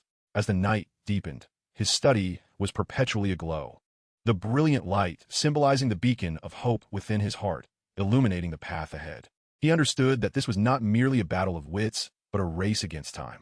With each passing day, Harry discerned that the symbols on the scroll constituted a complex magical array, necessitating precise incantations and rituals to activate. Each symbol represents a specific magical element, and none can be omitted. His heart raced as he realized he stood on the precipice of unraveling ancient secrets. This was a diagram of a magical array. It lacked the crucial activation runes. A flicker of excitement flashed in Harry's eyes, quickly supplanted by a wave of anxiety. During his attempts to decipher it, Harry encountered numerous traps. Each erroneous interpretation unleashed perilous magic from the scroll, compelling him to start anew. Calm down, Harry. You must remain composed. He inhaled deeply, forcing himself to regain his tranquility as he meticulously re-examined the runes. This was not merely a puzzle, he discerned. It was a test of my intellect and patience. Suddenly, Harry's gaze sharpened, akin to a predator detecting the vulnerability of its prey. These runes were interconnected, forming an intricate web. Harry's fingers gently tapped the scroll, as if he were playing a silent symphony. When a magical array illuminated fully, the room was suffused with an overwhelming surge of magical energy. I did it. I have finally unlocked it. A victorious smile graced Harry's face, only to be quickly overshadowed by profound fatigue. Voldemort emerged from the shadows, a satisfied smile adorning his face. Harry, congratulations on passing the test of wisdom. You have demonstrated extraordinary intellect and insight. You have proven yourself not merely a powerful wizard, but an exceptional strategist. Harry stood at the center of his room, feeling the swirling magical energy around him. He knew he had triumphed over all arduous trials, yet he was acutely aware that this was merely the beginning of countless challenges within the Dark Realm. Chapter 16. The Call of Hogwarts. Fragmented sunlight streamed through the windows of the Riddle Manor library, cascading like shards of gold upon Harry Potter's cheek, bestowing a luminous glow upon his countenance. He sat quietly at the desk, engrossed in ancient tomes of magic, seemingly oblivious to his surroundings. Suddenly, a faint rustling of wings shattered the tranquility of the library. A tawny owl flapped its wings gracefully, alighting on the desk before Harry, its talons gripping a letter that emanated a distinct aura of magic. Harry's gaze was drawn to the enigmatic owl, and he couldn't help but widen his eyes in astonishment. The owl appeared to sense his rapt attention, letting out a soft hoot as it presented the letter to him. Harry's fingers trembled slightly as he carefully accepted the envelope, treating it as if it were a precious treasure. Upon seeing the address inscribed in emerald green ink, an indescribable thrill surged within him. Harry's eyes swiftly scanned the text on the parchment. With each line he read, causing his heartbeat to quicken. The contents of the letter filled him with exhilaration, accompanied by an overwhelming sense of tension and anticipation. Dear Mr. Potter, we are pleased to inform you that you have been granted permission to attend Hogwarts School of Witchcraft and Wizardry. Harry murmured to himself, his voice laden with astonishment and disbelief. He continued reading, uncovering the specific date of enrollment, the items he needed to prepare, and other crucial information about Hogwarts School of Witchcraft and Wizardry. 2. Harry Riddle, we are delighted to inform you that you have been accepted into Hogwarts School of Witchcraft and Wizardry. We eagerly anticipate your commencement of magical education in one of the following houses: Gryffindor, Hufflepuff, Ravenclaw, or Slytherin. Please make your way to the Hogwarts Express at Platform 9 3/4, departing promptly at 11 o'clock on Monday, September 1st. Enclosed is a list of required books and supplies. Hogwarts School of Witchcraft and Wizardry Board of Governors. Every word felt like a key, unlocking the door to his deep-seated yearning for the magical realm. I have been accepted. He could not contain his exuberance, his voice brimming with uncontainable excitement. Father, Father, Harry exclaimed as he rushed towards Voldemort, clutching the acceptance letter tightly in his hand. I have been accepted to Hogwarts. I'm going to Hogwarts. Voldemort lifted his gaze from the document, a flicker of surprise passing through his deep-set eyes, soon replaced by a rare softness. He nodded, granting Harry permission to address him as father. His voice, calm yet laced with approval, resonated. Yes, Harry, my child, I am proud of you. Harry's eyes sparkled with curiosity and excitement. Father, can you tell me which house you were in when you attended Hogwarts? In the dimly lit hall of the Riddle Manor. Harry stood before Voldemort, clutching the acceptance letter. Voldemort scrutinized Harry, pausing in silence before speaking slowly. Harry, Hogwarts will mark the commencement of your magical education and an essential step in your growth. His voice echoed through the vast hall, imbued with undeniable authority. Voldemort turned to Lucius Malfoy, who stood nearby, his gaze revealing a tinge of commanding severity. Lucius, you shall be responsible for escorting Harry to Diagon Alley, ensuring he acquires the finest equipment and guidance. Lucius inclined his head slightly, his demeanor elegant and respectful. At your command, Dark Lord. I shall personally accompany him to ensure everything proceeds smoothly. Voldemort continued with detailed instructions, his voice low and powerful. You will depart early tomorrow morning. Harry, you will need to procure not only books and a wand, but also your robes and other essentials. Harry listened intently, his eyes gleaming with anticipation for the journey to Hogwarts ahead. Voldemort meticulously outlined the various shops in Diagon Alley and the goods they offered. Gringotts has all the galleons and sickles you will require, while Weasley's Wizard Wheezes boasts the finest magical sweets. He particularly emphasized the significance of wand selection. Ollivander's wands are unparalleled. Harry, you must find the wand that resonates with your soul. Voldemort's gaze returned to Harry, his voice tinged with a note of warning. Hogwarts is a realm brimming with magic and wonder, yet it is equally a place rife with competition and challenges. One must be prepared to confront all that lies ahead. Harry nodded, his heart a tumult of excitement and trepidation. I will, Father. I shall not disappoint you. Together, Harry and Lucius embarked in an elaborately adorned carriage, traversing the verdant countryside towards Diagon Alley. Harry's heart swelled with anticipation for the forthcoming adventure and a curiosity for the unknown. The vibrant spectacle of Diagon Alley overwhelmed Harry's senses. He beheld peculiar magical creatures, a dazzling array of enchanted goods, and the bustling figures of wizards clad in robes. Harry, you require more than just an ordinary wand, Lucius remarked, his tone imbued with gravity. You need a wand that can match your potential. Lucius guided Harry through the throng, leading him into an unassuming little shop. The sign above the door read Ollivander's Wand Shop, the lettering elegant and antiquated. This is the place where every wizard selects their wand. Harry, Lucius intoned, his voice low. Choosing a wand is a solemn process. It will accompany you throughout your life. Inside, the shop was dim and mysterious, its walls adorned with boxes, each containing a slumbering wand. Harry's gaze swept across these boxes, igniting an inexplicable thrill within him. Each wand possesses its own character. Mr. Ollivander's voice resonated from behind the counter. They are selecting you, just as you were selecting them. Mr. Ollivander retrieved wands from their boxes, presenting them to Harry. As he grasped each wand and attempted to wield it, he felt an elusive quality missing. No, Mr. Ollivander shook his head. These wands do not resonate with your soul. Harry furrowed his brow, a hint of frustration creeping in. He understood the paramount importance of finding a suitable wand. Just as he was on the verge of despair, Mr. Ollivander produced what appeared to be an unremarkable wand from beneath the counter. It was of moderate length, warm and comfortable in his grip. This wand, Mr. Ollivander said, peering at Harry through thick lenses, is 11 inches with a phoenix feather core. It seems to have chosen you. As Harry clasped the wand, he felt an unprecedented surge of power coursing through him. He waved it, casting a simple spell. The wand traced radiant arcs in the air, and Harry sensed an ineffable bond with it. A smile graced Harry's face. He knew this wand was the one he had been seeking all along. A profound sense of satisfaction and exhilaration enveloped him. Observing nearby, Lucius wore a look of contentment. Excellent. Harry, you have chosen a wand of destined strength. Remember, the wand's power derives from its master. Emerging from Ollivander's wand shop, Harry clutched his newly acquired wand with fervor. His spirit soared, as if he could already envision himself casting spells at Hogwarts. Accompanied by Lucius, Harry procured all the necessary textbooks and supplies for his studies. Though Lucius occasionally appeared stern, he ensured that Harry received everything he required. Remember, Harry, Lucius reminded him, at Hogwarts, you represent not only yourself, but also the reputation of the Dark Lord. While not entirely public, whispers had already circulated among the core members of the Death Eaters.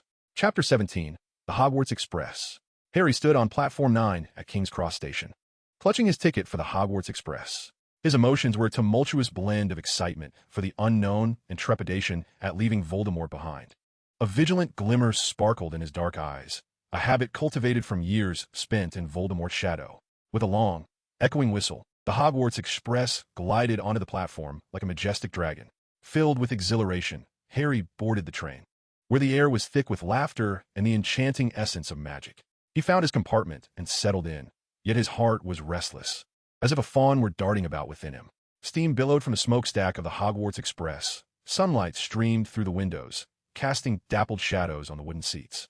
As Harry sat in the compartment, his gaze was cold and scrutinous, observing the scenery outside, while a tempest raged within him. Soon, the compartment door swung open abruptly, and two figures appeared at the threshold.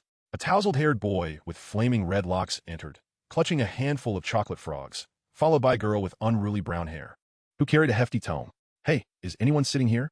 Ron inquired, his smile warm and inviting. Harry appraised them, from Ron's chaotic mane of red hair to Hermione's stack of heavy books. An inexplicable disdain surged within him, a bias fostered from his upbringing alongside Voldemort, against wizards of non-pure blood lineage. "Yes, someone is," Harry replied coolly, his voice laced with subtle animosity and overt rejection. Ron and Hermione exchanged puzzled glances, bewildered by the chilly reception from the dark-haired boy, which starkly contrasted with the friendly atmosphere they had anticipated at Hogwarts. "We just wanted to share some chocolate frogs with you," Hermione said tentatively, extending her hand with a beautifully wrapped chocolate frog, her eyes alight with curiosity. Yet Harry merely cast them a frosty glance, remaining silent. His heart was plagued by contradiction. He recognized that he ought to accept their kindness. Yet his upbringing in darkness rendered him skeptical of such simple, pure friendship. As time passed, Harry increasingly felt that being in the company of Ron and Hermione was a burden. Their laughter, their conversations, even their mere presence, unsettled him. "Could you please leave?" Harry suddenly stated, irritation creeping into his voice. "I would like to be alone for a while." Ron and Hermione were taken aback, unprepared for the boy's forthright expression of his unwelcome feelings. Hermione's hand awkwardly hovered in midair, the chocolate frog still oscillating in her grasp. At that moment, Draco Malfoy abruptly appeared at the door of the box. He stood there with his arms crossed, exuding an air of arrogant superiority, his eyes radiating clear disdain and contempt. He cast a glance at Ron and Hermione, a mocking smile gracing his lips as he icily remarked, "Mudbloods and blood traitors, this is not a place for you." Shifting his focus from Ron and Hermione, Draco turned his attention to Harry. His demeanor softened slightly, yet he maintained an air of condescension. He quietly addressed Harry, saying, "Harry, my father sent me to find you. Do not forget your identity. Do not associate with those of questionable standing." After uttering this, Harry lowered his gaze once more, continuing to read and finally finishing the last few pages of the book in his hands. His eyes were fixated on the text, as if he sought to absorb every fragment of knowledge it contained. As he turned the final page and gently closed the book, he took a deep breath, akin to completing a spiritual journey. Harry rose, stretching his body and relishing the sensation of his limbs unfurling. A flicker of acknowledgement crossed his eyes, expressing satisfaction with the content he had just perused. Having grown under Voldemort's tutelage, he harbored a deep-seated belief in the superiority of pure blood, regarding it as an undeniable truth. He cast a cold glance at Ron and Hermione, revealing a hint of disdain. Without hesitation, he turned and exited the box, closely following Draco. His strides were firm and self-assured, as if he had finally discovered his rightful path. A sense of liberation washed over him, as though he had escaped from an invisible burden. Following Draco into the corridor, they made their way to the exclusive box of the pure-blood aristocracy. Throughout their journey, silence enveloped them, yet an unspoken understanding lingered in the air. Harry's mood gradually settled, and he began to contemplate the road ahead. In Slytherin House, he might find more like-minded individuals with whom to pursue the glory of pure blood. The environment here would afford him comfort and ease, free from external disturbances and skepticism. He believed that it was only within these walls that he could genuinely unleash his capabilities and potential. Upon entering the common room, curious gazes from the students fell upon them, yet Harry paid them no heed. He strode directly to an empty chair and began to gather his thoughts. He understood that the days to come would be rife with challenges, but he was prepared to embrace whatever lay ahead. Before long, Harry, Draco, and the other new Slytherins sat together in the box, engaging in discussions about their impending life at Hogwarts and their aspirations for the future. "Which house do you wish to join?" Draco inquired of Harry, his eyes glinting with anticipation. After a moment of silence, Harry replied, resolutely, Slytherin. His voice was firm and powerful. Draco nodded, as if this answer was precisely what he had expected. So do I, he affirmed. Slytherin is the most fitting place for us. Harry sat quietly in the corner of the compartment, his gaze intently fixed on the rapidly retreating landscape outside. As if time had crystallized in that very moment, his heart brimmed with uncertainty about the future, akin to a shroud of mist that left him feeling somewhat lost. Yet simultaneously, a resolute determination stirred within him, like a radiant star guiding his path forward. He understood that Hogwarts would herald a fresh beginning, a challenge he must confront alone, akin to ascending a steep mountain, where each step demanded careful deliberation. Chapter 18. The Sorting. As night descended, the great hall of Hogwarts shimmered with golden and silver lights from the candles, the long tables laden with an abundance of food. Students donned their respective house robes, animatedly conversing with one another. As they awaited the commencement of the sorting ceremony, Harry stood beside the Slytherin table, his inner turmoil roiling beneath the surface. Welcome, first years, to Hogwarts. This evening, you'll be assigned to one of the 4 houses. Remember, it is the house that chooses you, not you who choose the house. The students quieted, their attention riveted on the sorting hat held aloft by Professor McGonagall. Harry's heart raced. He recognized that this would mark the commencement of his journey at Hogwarts. The sorting hat was placed upon an ancient wooden stool, beginning its slow rotation. As if contemplating the unique attributes of each newcomer, its voice echoed throughout the hall, imbued with wisdom and humor. You may belong to Gryffindor, where courage lies buried deep within. Their bravery and boldness set them apart. You might find your place in Hufflepuff, known for its integrity and loyalty. Hufflepuffs persevere through trials, steadfast until the end. Perhaps you will enter the realm of Ravenclaw, if your mind is sharp and your wisdom profound. The astute minds invariably gravitate toward Ravenclaw, where their intellect is their most cherished treasure. Or perhaps you will thrive in Slytherin, characterized by cunning and ambition, a house that invariably attracts those with lofty aspirations. I shall delve into your hearts, understand your desires, and then determine which house is most suited to you. As the ceremony unfolded, Ron and Hermione's names were called. They stepped forward, the sorting hat resting upon their heads for a moment before proclaiming, Gryffindor. The 2 of them exuberantly dashed towards the Gryffindor table, their faces aglow with pride and joy. Harry observed their retreating figures, feeling a profound sense of detachment. A deep chasm had formed between him and the duo. At long last, Professor McGonagall called out the name Harry Riddle. A brief silence enveloped the hall, as if time itself had paused. However, this stillness was soon shattered by a murmur that rippled through the crowd. Everyone present was familiar with the name Harry Potter, yet they were unaware of who Harry Riddle truly was. Harry Riddle. The sorting hat's voice resonated in the air, imbued with a hint of confusion and contemplation. It appeared to grapple with the significance of this name, while simultaneously seeking to discern the most fitting house for Harry. Harry stood there quietly, his heart brimming with anxiety and anticipation. He understood that his choice might profoundly influence his future, prompting him to adhere steadfastly to his beliefs. You possess a grand destiny, Harry Riddle. The sorting hat continued, yet I am uncertain where to place you. With his eyes tightly shut, Harry engaged in an intense inner struggle with the sorting hat, the image of Voldemort perpetually resurfacing in his mind. No, I cannot join Gryffindor, he silently insisted. That is not my true home. His gaze hardened with resolve, a fervent yearning for Slytherin swelling within him. I wish to be a Slytherin, he murmured, his voice barely audible yet infused with determination. The sorting hat seemed to sense his inner voice, pausing momentarily before finally reaching a decision. Slytherin, it declared loudly. Harry slowly opened his eyes, joy illuminating his expression. He exhaled in relief, feeling that his efforts had borne fruit. With confident strides, he approached the Slytherin table, an overwhelming sense of belonging washing over him. Although his identity astonished the other students, the Slytherin members welcomed him in their distinctive manner. Their gazes reflected pride and admiration, as if they beheld a peer worthy of respect. Dumbledore rose to address all the students, his voice warm and uplifting, yet Harry perceived an indescribable complexity in it. Welcome, new members of Hogwarts. Here, you will acquire knowledge, forge friendships, and perhaps uncover some unexpected truths. And let me add, crybaby fool scum twist. Thank you all, and enjoy your dinner. Once the sorting ceremony concluded, the head of Slytherin stood to introduce the newcomers to the house's traditions and expectations. We are Slytherin, the embodiment of wisdom and power. Our motto is victory above all. In the Slytherin common room, the walls were adorned with green silk, candlelight flickering to create a mysterious and eerie atmosphere. Professor Snape stood before an enormous black wooden table, his cloak billowing behind him, casting a shadow that enveloped the entire room. "Welcome to Slytherin House," Professor Snape proclaimed, his voice deep and cold. "Here, we adhere to our own rules and traditions. I expect you to comply with these regulations.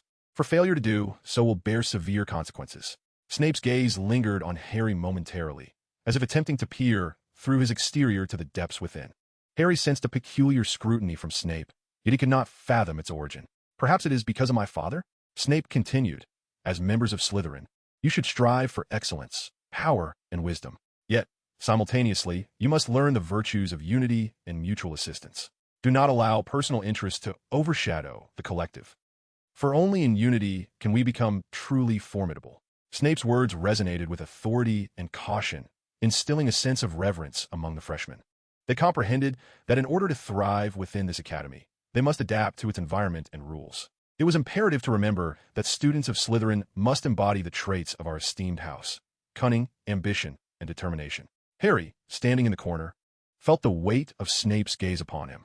He was acutely aware that Snape was scrutinizing him, perhaps in search of any trace of Voldemort within him. After casting one final glance at Harry, Snape turned and departed from the common room, leaving a cohort of silent newcomers to ponder his words, gradually beginning to assimilate into the enigmatic and formidable Slytherin house.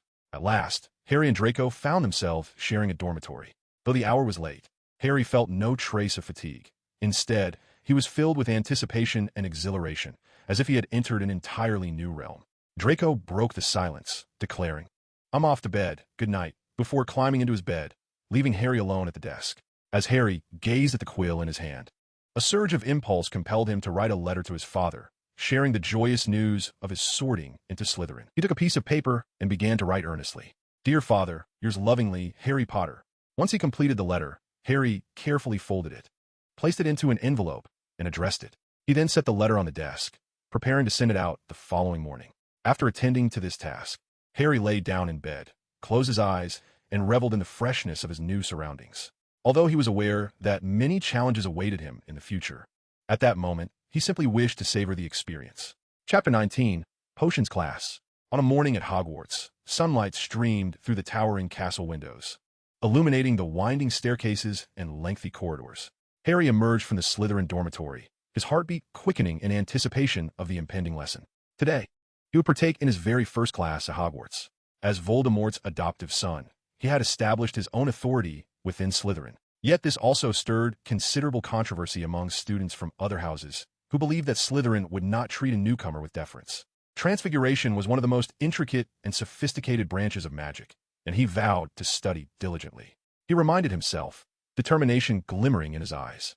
Earlier, during a faculty meeting, Professor Dumbledore had shared his concerns with Professors McGonagall and Snape.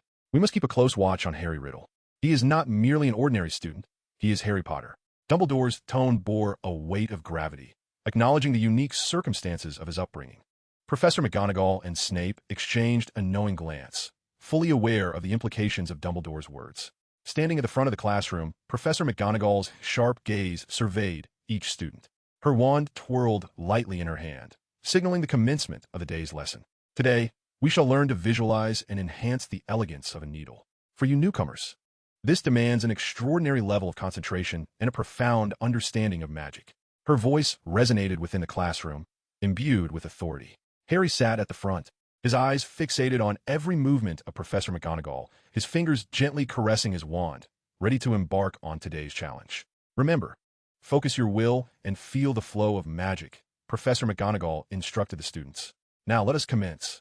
In Transfiguration class, Harry exhibited his remarkable talent. His movements were precise and adept, each action executed flawlessly. While other students grappled with the complexities of transformation, Harry had already succeeded in transmuting a needle into a brooch adorned with a silver serpent. "Excellent work, Riddle. 5 points to Slytherin," Professor McGonagall praised, though her gaze bore a hint of caution. Following closely was Hermione Granger, renowned for her intelligence and diligent studies. Hermione successfully transformed her needle into a brooch embellished with book motifs. While not as flawless as Harry's, it was still enough to elicit envy from her peers. "Miss Granger, your progress is impressive. Keep up the hard work, and you shall become an exceptional master of transfiguration. This art is one of the oldest and most intricate in the magical realm, capable of achieving wonders without reliance on spells. He reminded himself, determination flickering in his eyes. As Harry entered the potions classroom, he felt a piercing gaze upon him. Professor Snape stood at the front, his eyes sharp as an eagle's, seemingly able to penetrate the innermost thoughts of each student. You are here to learn the precise science and rigorous craft of potion making, he began, his voice a notch above a whisper, yet every word was unmistakably clear. Like Professor McGonagall, Professor Snape possessed an effortless authority that maintained order in the classroom. In this space, there shall be no foolish waving of wands. Many among you may not believe this is true magic. I do not expect you to grasp the exquisite essence of the simmering cauldron, emitting fragrant vapors, nor the enchanting elixir that courses through one's veins, igniting the spirit and clouding the will. I can teach you how to elevate your reputation, brew glory, and even stave off death, but there's a caveat. You must not be the kind of foolish nincompoops I often encounter. After this brief introduction, the classroom fell into silence. Riddle, Snape suddenly inquired, what would I obtain if I added daffodil root powder to a mugwort infusion? Very well, let's try again, Riddle. If I were to ask you to procure a piece of bezoar, where would you find it? In the stomach of a goat, Professor, Harry replied, maintaining a stoic expression. Riddle, what is the distinction between aconite and wolfsbane? There is none, Harry stated, and then mused that this was hardly first-year material. Excellent, Riddle. Now, continue. What is the first principle of potion making? Snape's voice reverberated in the classroom, his gaze firmly fixed upon Harry. Precision, Professor. The essence of potion making lies in meticulous measurement and accurate execution. Riddle, Snape uttered coldly, you may excel in other subjects, but in potions, mere talent is insufficient. Harry met Snape's gaze with unwavering determination and confusion, devoid of fear. Throughout the potions class, Snape observed Harry closely, watching as he measured the herbs with precision and skillfully brewed the potion. Each movement revealed his profound understanding and respect for the craft. Mind the temperature, Riddle, Snape reminded as he circled Harry. The success or failure of a potion often hinges on the details. Harry nodded, feeling the weight of Snape's scrutiny like a pressure. Yet instead of succumbing, he became more focused on the task at hand. While observing Harry, Snape wrestled with his own inner turmoil. He saw the shadow of Lily in Harry's eyes, the woman he had once loved dearly. Now, her child was entwined with the forces of darkness. He possesses her talent, Snape thought, yet his path is so vastly different. As the potions class concluded, Harry carefully poured his potion into a glass vial. The potion shimmered in a deep blue hue, glistening softly like the brightest stars in the night sky, or the ripples on a tranquil sea. The other students in the classroom gazed in astonishment at Harry's creation, and even Snape could not deny that it was one of the most exquisite potions he had ever seen, akin to a fine piece of art. This is quite an impressive potion, Riddle. Snape's voice bore a hint of reluctant admiration. Your potion-making skills are remarkable. Harry nodded slightly, sensing the complex emotions hidden beneath Snape's praise. Chapter 20. The Midnight Duel. As evening fell, a gentle breeze wafted through the windows of Hogwarts, bringing a refreshing chill to the air. Harry sat quietly in a corner of the Slytherin common room, his gaze fixed upon the letter clutched tightly in his hand. This letter, a missive from Voldemort, seemed to carry with it an endless weight of darkness. Harry's fingers gripped the parchment tightly, his eyes reflecting a depth and indifference that belied his youth. His thoughts gradually immersed in the words contained within the letter, each phrase striking like a sharp sword, piercing his heart. Harry, my child, your performance at school fills me with pride. However, do not forget your mission. The words in the letter were succinct yet powerful, laden with an unmistakable pressure. Harry understood that this was Voldemort's expectation of him, a heavy burden he was compelled to bear. Taking a deep breath, Harry sought to quell the turmoil within.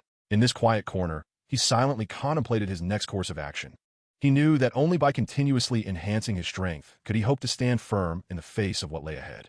As night descended, Harry gradually rose to his feet, his gaze shimmering with unwavering resolve. He carefully stowed Voldemort's letter into his pocket and then strode towards the dormitory, preparing to embrace a new day. On this thorn-laden path, Harry Riddle was ready for battle. The following morning, under a radiant sun, the students of Hogwarts gathered on the grassy expanse outside the castle, eager for their flying lesson. In the sunlight, brooms were arranged neatly, awaiting the mastery of their young riders. Students from Gryffindor and Slytherin would share this experience. During the lesson, Neville was disrupted by Draco, causing him to fall from his broom. His memory ball traced an arc through the air before vanishing into the distance. Observing this, Ron immediately urged his broom to pursue. "No, Ron, that's too dangerous," Hermione shouted, but Ron had already soared away. Draco Malfoy intercepted Ron in midair, their confrontation escalating the tension. Harry watched coolly until the conflict intensified, prompting him to approach slowly. "This is not your concern, Weasley." Harry's voice was calm and detached, his gaze piercing through Ron's fury. "Draco, stop and return it to him." Harry's tone was resolute, his eyes radiating undeniable authority. Malfoy hesitated, seemingly daunted by Harry's presence. Yet, he soon regained his arrogance. "Humph. On your account, I'll let the red-haired brat go this time. But next time, he won't be so fortunate." With that, he descended on his broom. Draco challenged Ron to a wizard duel, an ancient and perilous form of confrontation, requesting Harry as his witness. After a moment of hesitation, Harry acquiesced. "Very well, Draco. I shall accompany you." He understood this could be a trap, but he couldn't allow Draco to face it alone. After all, Lucius would come looking for trouble. Draco's scheme was unmasked by Harry when he reported Ron's actions to Filch, hoping to ensnare Ron in a predicament. However, Harry remained unfazed by this maneuver. "Draco, you are playing with fire. Be wary of getting burned," he warned, his voice imbued with undeniable authority as he walked back to the dormitory. One night, Draco, Harry, and Ron unexpectedly crossed paths with Filch. The trio embarked on a chase through the castle, inadvertently finding themselves in the territory of the werewolf. "Quick, follow me," Harry called out, leading Ron and Draco as they evaded the werewolf's onslaught. With calm judgment, Harry steered the way, his demeanor unflustered. "Draco, I warned you long ago," Harry said coldly as they parted ways. "And do not forget our connection." "Harry, thank you," Ron whispered, his gaze towards Harry transformed, his perception of him having shifted. "Do not mention it. My rescue of you was merely to save myself." Harry shrugged nonchalantly, turning to depart. Chapter 21. The Night Before Halloween. In a captivating lesson on magic, Hermione was utterly engrossed in mastering the spell that causes objects to levitate. With unwavering concentration, she whispered the incantation, and a feather gently rose, suspended in midair.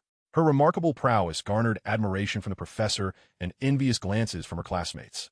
Yet, Ron was consumed by jealousy. Observing Hermione's success, a wave of dissatisfaction surged within him. When Hermione demonstrated her magic once more, Ron could no longer contain himself, muttering, "You always show off, Hermione." Upon hearing his words, tears welled in Hermione's eyes, her heart pierced deeply by Ron's remark. She turned and left the classroom, leaving Ron to confront the consequences of his thoughtless behavior alone. The dining hall was in disarray, students in a state of panic. Ron immediately resolved to find Hermione, fearing she might be in danger. He sprinted down the corridor, filled with anxiety and apprehension. Meanwhile, Hermione sat despondently on the toilet in the girls' restroom, her spirits low. Her eyes were red, tears still clinging to her cheeks. She was lost in her thoughts, unable to escape the pain inflicted by Ron's words. At that moment, a massive shadow silently appeared behind Hermione. It was an ugly and colossal troll, exuding a foul stench, wielding a battered wooden club. Malice gleamed in the troll's eyes as it opened its mouth, emitting a deep, menacing growl, lunging towards Hermione. In sheer terror, she attempted to flee, but the troll swiftly seized her hair, lifting her effortlessly. Hermione struggled valiantly, kicking at the troll, yet her efforts were futile. The troll hurled her to the ground, raising the club, poised to strike. Hermione's scream pierced the stillness like a blade, echoing through the corridor, leaving a chilling resonance in its wake. Ron was startled by the sudden scream, his heart racing to his throat. Recognizing Hermione's voice, he understood that her cry was not without cause. Without hesitation, he altered his course, darting towards the restroom like an arrow released from its bow. "Perhaps I should go check," Harry pondered silently, unconsciously slowing his pace. Countless possibilities flashed through his mind, each one stirring his concern. After a moment of internal struggle, Harry finally halted, turning towards the direction of Hermione's scream. He reassured himself that he was merely confirming the presence of a troll, with no ulterior motives. Yet, deep down, he realized that this decision could yield unforeseen consequences. In the restroom, Harry and Ron unexpectedly crossed paths, facing their common adversary, the troll. The troll loomed large, its muscular form radiating menace. "We must unite," Ron said nervously, his voice trembling slightly. Harry nodded, his gaze resolute. They swiftly cast spells, striving to regain control of the situation. The troll swung its enormous fists, charging at them. Ron and Harry adeptly dodged, while unleashing a barrage of offensive spells. "Stupefy!" Ron shouted, sending a stunning spell hurtling toward the troll. Harry followed closely behind, casting a binding spell. On him swiftly, Harry's voice reverberated through the restroom as tendrils of rope ascended from the floor, ensnaring the troll. After a fierce struggle, the troll was ultimately subdued, and Hermione was rescued safely. Trembling, she was filled with gratitude. To shield Harry and Ron from the penalties of school rules, Hermione fabricated a tale, claiming it was she who had vanquished the troll. "Thank you." Hermione's voice was faint, her eyes shimmering with tears. "Don't mention it. I merely happened to pass by," Harry remarked nonchalantly, his gaze revealing a hint of indifference, as if Hermione's gratitude meant little to him. "It was I who did it, Professor," Hermione asserted resolutely, a glint of determination in her eyes. Harry and Ron were taken aback by her deception. 50 points deducted from Gryffindor. Snape seized the opportunity, his voice laced with delight. Upon learning of the incident, Professor Snape mocked Harry's actions in the dungeons. He could not fathom how a Slytherin student would contravene school regulations to rescue a Gryffindor. "Riddle, I truly did not expect such behavior from you," Snape scoffed. "Perhaps you would be better suited to Gryffindor? Your father would be pleased." "I merely did what I believed to be right, Professor," Harry replied calmly, his gaze unwavering. He silently recited, "My actions are beyond the judgment of others. I follow only my own will." Chapter 22. The Philosopher's Stone. Harry sat like a statue by the window of the Slytherin common room, clutching Voldemort's letter. The contents of the missive pierced his heart like a dagger, quickening his pulse as an ominous foreboding enveloped him like dark clouds. His brow furrowed. He understood the implications of this letter. The Philosopher's Stone, a legendary magical artifact, granted its possessor boundless power and longevity. Determined to seek clues regarding the Philosopher's Stone, Harry resolved to scour the library. He recognized that understanding the essence and history of the stone was imperative to locating it and fulfilling Voldemort's task.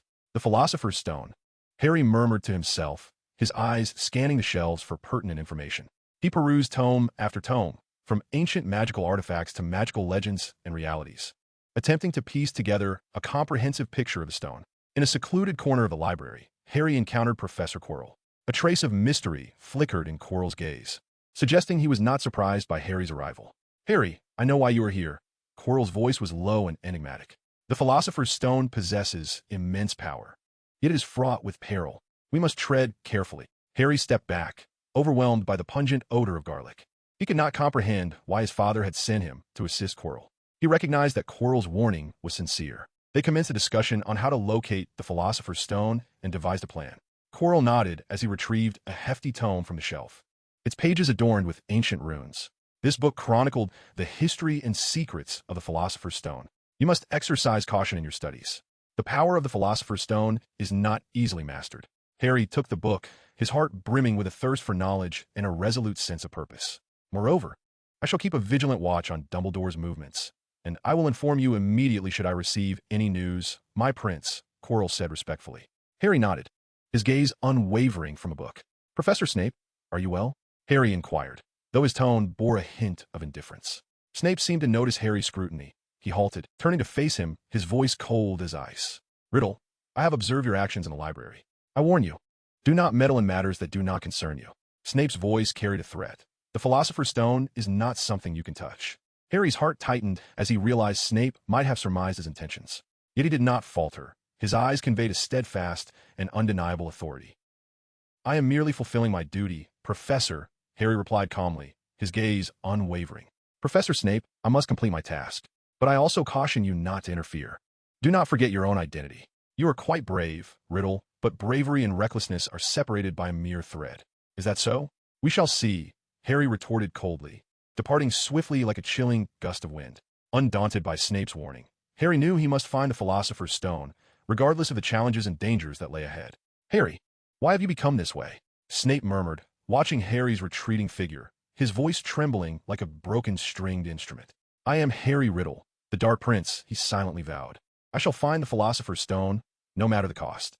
Chapter 23. The Mirror of Ariste.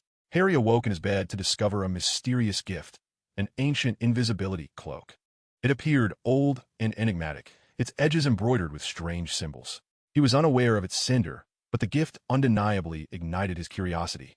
An invisibility cloak. This gift was extraordinary. Harry gently caressed the cloak, feeling its texture beneath his fingertips. He resolved to utilize this cloak to explore the restricted section of Hogwarts. In search of more clues regarding the Philosopher's Stone, He understood the peril of this decision, yet his curiosity compelled him to take the risk.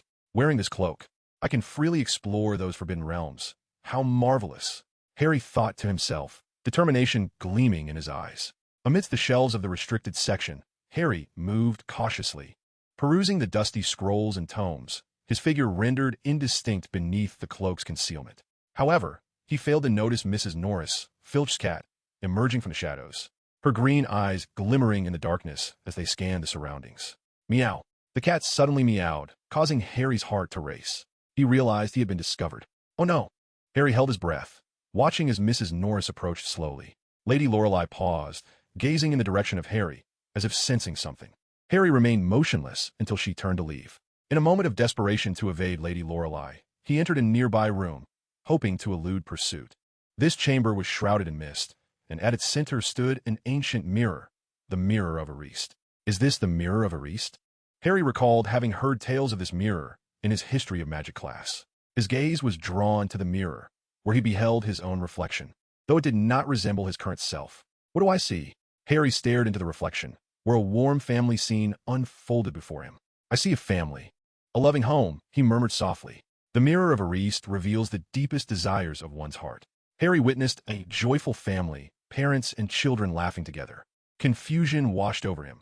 He had only been told that Voldemort was his father, and he knew nothing of these strangers in the mirror. Is this my family? He whispered to himself. But how could I have a family? Why would I desire this? Harry stood before the mirror for what felt like an eternity, a swell of inexplicable emotion rising within him. Gazing at the family reflected, he felt a profound yearning mingled with an indescribable sorrow. Why am I crying? A tear slipped down Harry's cheek. Why do I feel sorrow for these people I do not know? Dumbledore appeared at the doorway, his eyes filled with deep compassion. Just as Harry was lost in the illusions of the mirror, Dumbledore's voice resonated behind him. Harry, this is not a place for you. He spoke with gentle firmness. Harry turned to face Dumbledore, his expression a blend of surprise and disappointment. Professor, I just wanted to know more. Dumbledore approached Harry, his gaze imbued with understanding. I know, Harry, but there are some things we desire that we can never possess. The Mirror of Ariste is one such thing. It can only show you illusions, not grant you true happiness. Harry, Dumbledore continued softly, the mirror reveals the deepest longings of our hearts. For you, it is the knowledge of your family, a home you have never truly possessed. This mirror displays our innermost yearnings. Yet to gaze upon it for too long is to lose oneself. Dumbledore's voice was gentle and wise. Harry turned to face Dumbledore, his eyes brimming with confusion and uncertainty. He looked at Dumbledore, striving to comprehend his words. No, you are mistaken. I have a home. I have family. Harry's voice trembled, as if he were attempting to convince himself. I should not yearn for these ephemeral things. Dumbledore stepped closer to Harry, his gaze filled with understanding and care. He gently patted Harry's shoulder, imparting a warm sense of strength. Harry, no one has ever said that those who have a family cannot yearn for one that will love them unconditionally. A home is not merely a physical space. It is an emotional sanctuary. The image you perceive in the mirror may very well reflect your innermost longing for familial love, care, and warmth. This desire is neither shameful nor erroneous. Every individual longs to be loved, to have someone who truly understands and cares for them. Dumbledore's voice was like a gentle breeze, soft and warm. His words flowed into Harry's heart like a clear spring, cleansing the pain and solitude within him. But no, do not speak further. I have no right. You understand nothing. Harry shouted at Dumbledore, his voice filled with despair and anguish. His body trembled, and his eyes flickered with anger and helplessness. He could not accept everything Dumbledore had said. Harry hastily left the room, his steps unsteady and faltering. His heart was a tumult of emotions, rife with disappointment in Dumbledore and doubt in himself. He felt ensnared in an inescapable predicament. Dumbledore's words struck his soul like a heavy hammer, prompting him to reflect on his desires and pursuits. He realized he had been chasing power and control, neglecting his true inner needs. I am Harry Riddle, not Potter, he silently affirmed, resolving not to be swayed by illusions, but to focus on reality. Harry paused, inhaling deeply, striving to calm his tumultuous emotions. He knew he needed time to contemplate, to discover a way to extricate himself from his quagmire. It is everything my father has given me, he whispered. I will not be misled again. Harry straightened his posture and continued onward. His strides were resolute and powerful, as if declaring to the world that he would not easily abandon the path he had chosen. Chapter 24, The Secret. I must focus on reality, Harry muttered to himself as he made his way to potions class. During a history of magic lesson, the professor recounted the legend of Nicholas Flamel, a renowned alchemist said to have created the Philosopher's Stone, a mysterious object that grants its possessor immortality and boundless wealth. Flamel was the last wizard to openly acknowledge the creation of the stone. The professor's voice echoed in the classroom, igniting boundless curiosity among the students. Harry's curiosity was piqued. He realized that the tale of Flamel might be intimately connected to the Philosopher's Stone hidden within Hogwarts. After class, he promptly made his way to the library, hoping to uncover more clues about Flamel and the stone. If I can find Flamel's original writings, perhaps I can unravel the secrets of the Philosopher's Stone and locate it, he mused. Seated in a corner of the Hogwarts library, Harry swiftly turned the pages of the books, his eyes eagerly scanning for any clues pertaining to Nicholas Flamel. He was acutely aware that what he sought was not merely academic knowledge, but the secret of the Philosopher's Stone, coveted by Voldemort. Within the notes of Nicholas Flamel must lie the key to the stone. Harry's eyes darted rapidly across the pages. He discovered that Flamel was not only an alchemist, but also an eminent scholar of magic, whose works had profoundly influenced subsequent magical theories. One night, as Harry toiled late in the library, absorbed in his studies, Dumbledore suddenly appeared beside him, a gentle voice shattering the tranquility of the library. "Harry, are you still working so late?" Dumbledore inquired with a smile, his gaze seemingly penetrating Harry's soul, directly alighting upon the book he was reading. Startled, Harry looked up, a flicker of surprise crossing his face, before hastily closing the book, as if to conceal something. Dumbledore nodded in understanding, his eyes revealing a hint of approval. Very well, Harry. But sometimes, we must recognize when to cease our exploration of certain realms to avoid falling into peril. With that, Dumbledore slowly approached Harry, his gaze imbued with profound wisdom and insight. "Harry, you are undeniably intelligent. However, you must understand that some knowledge is not suitable for students to delve into prematurely." His words bore a note of caution, as if warning Harry against overstepping his boundaries. Harry felt the weight of Dumbledore's words, yet he clung to his deception. "I merely wish to excel in the task assigned by Professor Snape, sir." Dumbledore paused momentarily before responding. "Harry, you seek not only the history of Nicholas Flamel, but the secrets of the Philosopher's Stone. I must tell you, this path is fraught with danger. For both you and me." Harry's heart raced. He realized Dumbledore had discerned his true intentions. Dumbledore continued, "Flee from Voldemort's influence, Harry. You possess the freedom to choose your own path." Yet Harry understood that his path had long been predetermined by fate. The blood of the Dark Lord coursed through his veins, and his heart was filled with a yearning for power. Voldemort's will had deeply infiltrated Harry's soul. "No, sir. He is my father. He is my savior. He has given me everything. I cannot betray him." Harry's voice echoed with determination in the library, yet it was tinged with confusion. He recognized that his choices would lead to endless suffering and sacrifice. Yet he could not resist the call from the depths of his heart. Dumbledore gazed at Harry, a flicker of concern in his eyes. He knew that this young wizard stood at the precipice of light and darkness, and that his choices would shape the destiny of the entire magical world. "Harry, your path may be a lonely one, but remember, Hogwarts is your home, and we are your family."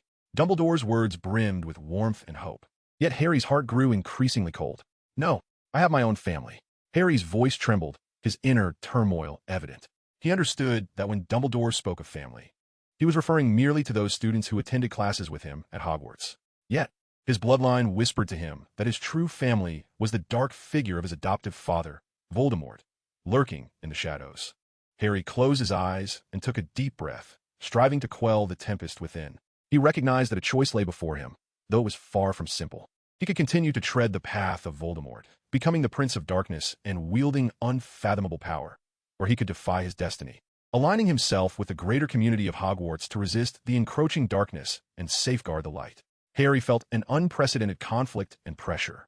Dumbledore's words resonated deeply within him, yet his loyalty to Voldemort and his identity as the Dark Prince rendered him unable to accept such counsel.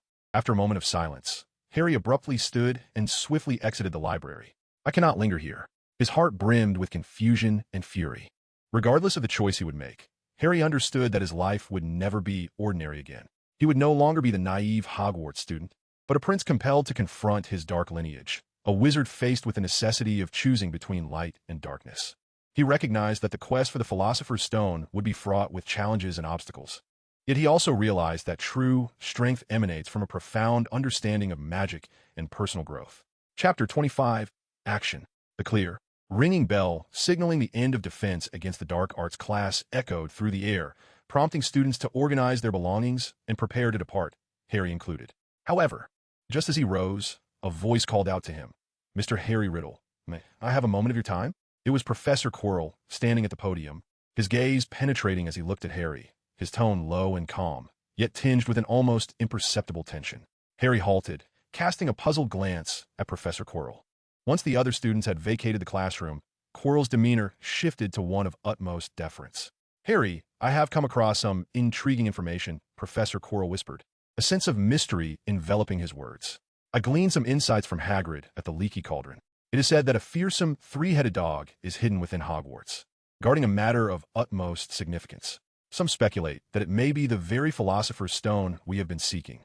Upon hearing this, Harry's heart jolted, and images of the three-headed dog, Fluffy, they had inadvertently encountered in the restricted section rushed to his mind, akin to a ticking time bomb exploding in his thought. His heartbeat quickened, an inexplicable tension coiling around his heart like a serpent, rendering him breathless. "I understand, Professor Quirrell," Harry replied, his voice unusually calm, as if he had anticipated this outcome. His gaze transformed into one of unwavering resolve, sharp as a blade. "I will handle this matter personally. I kindly ask that you refrain from any unnecessary actions." With that, Harry turned and left, leaving Professor Quirrell standing in place, a complex expression on his face, as if enveloped in a veil of mist that obscured his true feelings. Harry exited the classroom with urgency coursing through him. He understood that if the Philosopher's Stone truly existed and was guarded by a three-headed dog, he must act swiftly and remain undetected. "I must accomplish this mission concerning the Philosopher's Stone," Harry murmured, his resolve steadfast. "I must obtain it." He silently affirmed within himself, "This is my destiny." "Harry, we need to share something with you," Hermione said, her urgency palpable upon seeing him. In a secluded corner, Ron and Hermione confided their suspicions to Harry. They feared that Professor Snape might be a spy for Voldemort, plotting to steal the Philosopher's Stone. "We are about to seek out Professor Dumbledore to inform him of our concerns," Ron stated with a hint of determination. Harry's heart sank as he realized time was of the essence. If Dumbledore intervened, his own quest for the stone would be severely jeopardized. "No," Harry thought resolutely, "I cannot allow them to get ahead of me. Time is running short. Tonight, I must fulfill my mission." Ron and Hermione exchanged glances and nodded in agreement. "All right, let us depart at once," Ron proclaimed, turning to leave. Watching their retreating figures, Harry sighed, feeling a tumultuous knot in his heart, tangled and impossible to unravel. His brow furrowed tightly, as if bound by an invisible lock, unable to relax. His voice bore a trace of helplessness and regret, akin to a blade of grass struggling beneath a heavy stone. "Alas, I apologize." Taking a deep breath to steady his emotions, he ventured in the opposite direction. He knew that in the hours to come, he must remain ever vigilant, for even a single misstep could lead to catastrophe. Nevertheless, he was determined to seize the Philosopher's Stone for Voldemort and for himself. He understood that this would be a journey fraught with peril. Yet he recognized that, as the Dark Prince, he must shoulder his own responsibilities. "I am Harry Riddle, the Dark Prince," he silently declared. "Tonight, I shall confront my first task at Hogwarts, and I must execute it with excellence." Chapter 26, Conclusion. With heavy hearts, Ron and Hermione made their way to Dumbledore's office, their suspicions regarding Snape's motives weighing upon them as they sought the headmaster's assistance. However, upon arrival, they discovered that Dumbledore was not present. Where has Professor Dumbledore gone? Hermione anxiously scanned the surroundings. As night fell, Ron and Hermione resolved not to wait for Dumbledore. They needed to act immediately. They stealthily navigated through the hidden trapdoor, bravely confronting the Devil's Snare and the Colossal Key. "We must stop Snape," Ron declared resolutely. In the chamber of Wizard's Chess, they unexpectedly encountered Harry Riddle. "Harry, what are you doing here?" Hermione exclaimed in surprise. Harry regarded her calmly, a flicker of subtle light gleaming in his eyes. He slightly furrowed his brow, seemingly perplexed by the question, but quickly regained his composure. "I merely wish to ensure that we can successfully safeguard the Philosopher's Stone." His voice resonated with a deep and unwavering confidence, exuding an undeniable assurance. Hermione gazed at him with perplexity, an unsettling feeling churning within her. She sought answers in Harry's expression, yet his eyes remained inscrutable. "Well, you ought to enlighten us and act alongside us," Hermione remarked, her tone tinged with concern. Harry shook his head, his gaze hardening with resolve. No, you two should seek out the professor first. I will remain here, striving to overcome these challenges and locate the Philosopher's Stone. Harry, let's face this together, shall we? Your capabilities are limited alone, Ron cautioned, worry etched across his features. Sigh, fine, but do not hinder my progress, Harry retorted coldly, seemingly dismissive of their apprehensions. Within the Chamber of Wizards' chess, Harry, Ron, and Hermione confronted a perilous trial. The immense chess pieces loomed before them, each move fraught with danger. We must think as if we were playing chess, Hermione said anxiously, her eyes scanning the board in search of the optimal strategy. Ron stood at the forefront, his courage ignited in this moment. He chose to sacrifice himself to safeguard his friends. I will stay behind, Ron declared resolutely. You two continue forward and find the Philosopher's Stone. With Ron's sacrifice, the gate of Wizards' chess slowly opened, allowing Hermione and Harry to proceed on their journey, while Ron remained behind, engaged in a battle of wits and bravery against the chess pieces. After traversing the Chamber of Wizards' chess, Hermione and Harry encountered their next obstacle, a troll. This colossal creature awaited them in the narrow corridor, its eyes glinting with hostility. How do we pass? Hermione's voice quivered as she gripped her wand, ready for combat. Harry swiftly assessed the situation, aware that direct confrontation with the troll was unwise. We need to divert its attention, Harry whispered, and then find a way to circumvent it. Hermione nodded in agreement, casting a dazzling spell that captured the troll's gaze. Seizing the opportunity, Harry pulled Hermione along, stealthily slipping past the troll. What shall we do now? Hermione looked to Harry, seeking his counsel. After a moment of hesitation, she ultimately acquiesced. She drank the potion, her body gradually becoming transparent, then vanishing into thin air. I will find Professor Dumbledore, Hermione asserted to Harry before consuming the potion. Harry pressed on alone, navigating through the final barrier into the chamber. There, he beheld the mirror of Ariste and Quirrell awaiting him. Quirrell appeared anxious before the mirror, oblivious to Harry's arrival. Harry stared into the mirror, witnessing an illusion of himself possessing the Philosopher's Stone. Is this real? Harry whispered, his hand reaching into his pocket, sensing the presence of the stone. Turning to Quirrell, a sense of determination surged within him. Professor Quirrell momentarily faltered, a flicker of surprise crossing his face, quickly replaced by an expression of relief. He inhaled deeply, looking at Harry with gratitude. Thank you, Harry. You cannot fathom what this means for both of us. Harry smiled faintly, fully aware of the significance of this endeavor, which not only pertained to his own fate, but also to the safety of the entire magical realm.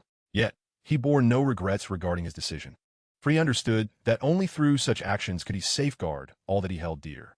Let us proceed, Professor Quirrell. We can no longer afford to delay, Harry urged, gesturing for Professor Quirrell to hasten their departure. The professor nodded cautiously, carefully tucking the Philosopher's Stone into his robes before turning to leave. Though his steps were somewhat unsteady, his silhouette radiated determination. As Harry watched Professor Quirrell retreat into the distance, a complex array of emotions surged within him. He realized that from this moment forth, his relationship with Dumbledore would irrevocably change, and his future at Hogwarts would become shrouded in uncertainty. Nevertheless, he comprehended that, as the Dark Prince, he must bravely shoulder his responsibilities, regardless of the challenges and adversities that lay ahead. Taking a deep breath, Harry gathered his thoughts, preparing to confront Dumbledore. He recognized that this forthcoming dialogue would determine his fate at Hogwarts and could potentially influence the trajectory of the entire magical world. Standing quietly before the mirror of Ariste, Harry's heart was a tempest of conflicting emotions. He had just sent Quirrell away with the stone, bracing himself for the impending storm. Harry! Dumbledore's voice suddenly pierced the air, his figure appearing at the doorway, anxiety etched across his face, like a flash of lightning cleaving through the serene night sky. Chapter 27. Persuasion and Imprisonment. In the Great Hall of Hogwarts, vibrant lanterns swayed gently overhead, as if engaged in a silent ballet. The long tables were laden with a sumptuous array of delicacies, emanating tantalizing aromas.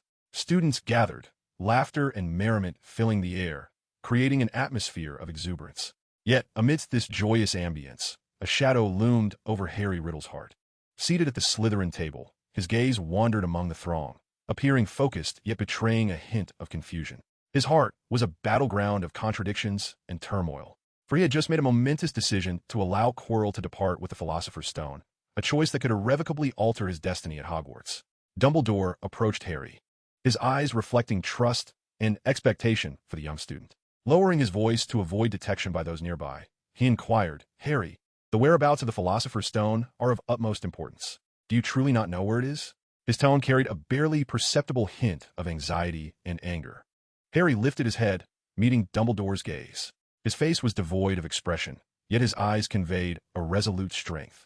Dumbledore scrutinized Harry, seeking any trace of truth within his eyes. However, Harry's facade was flawless, his soul deeply enveloped in darkness.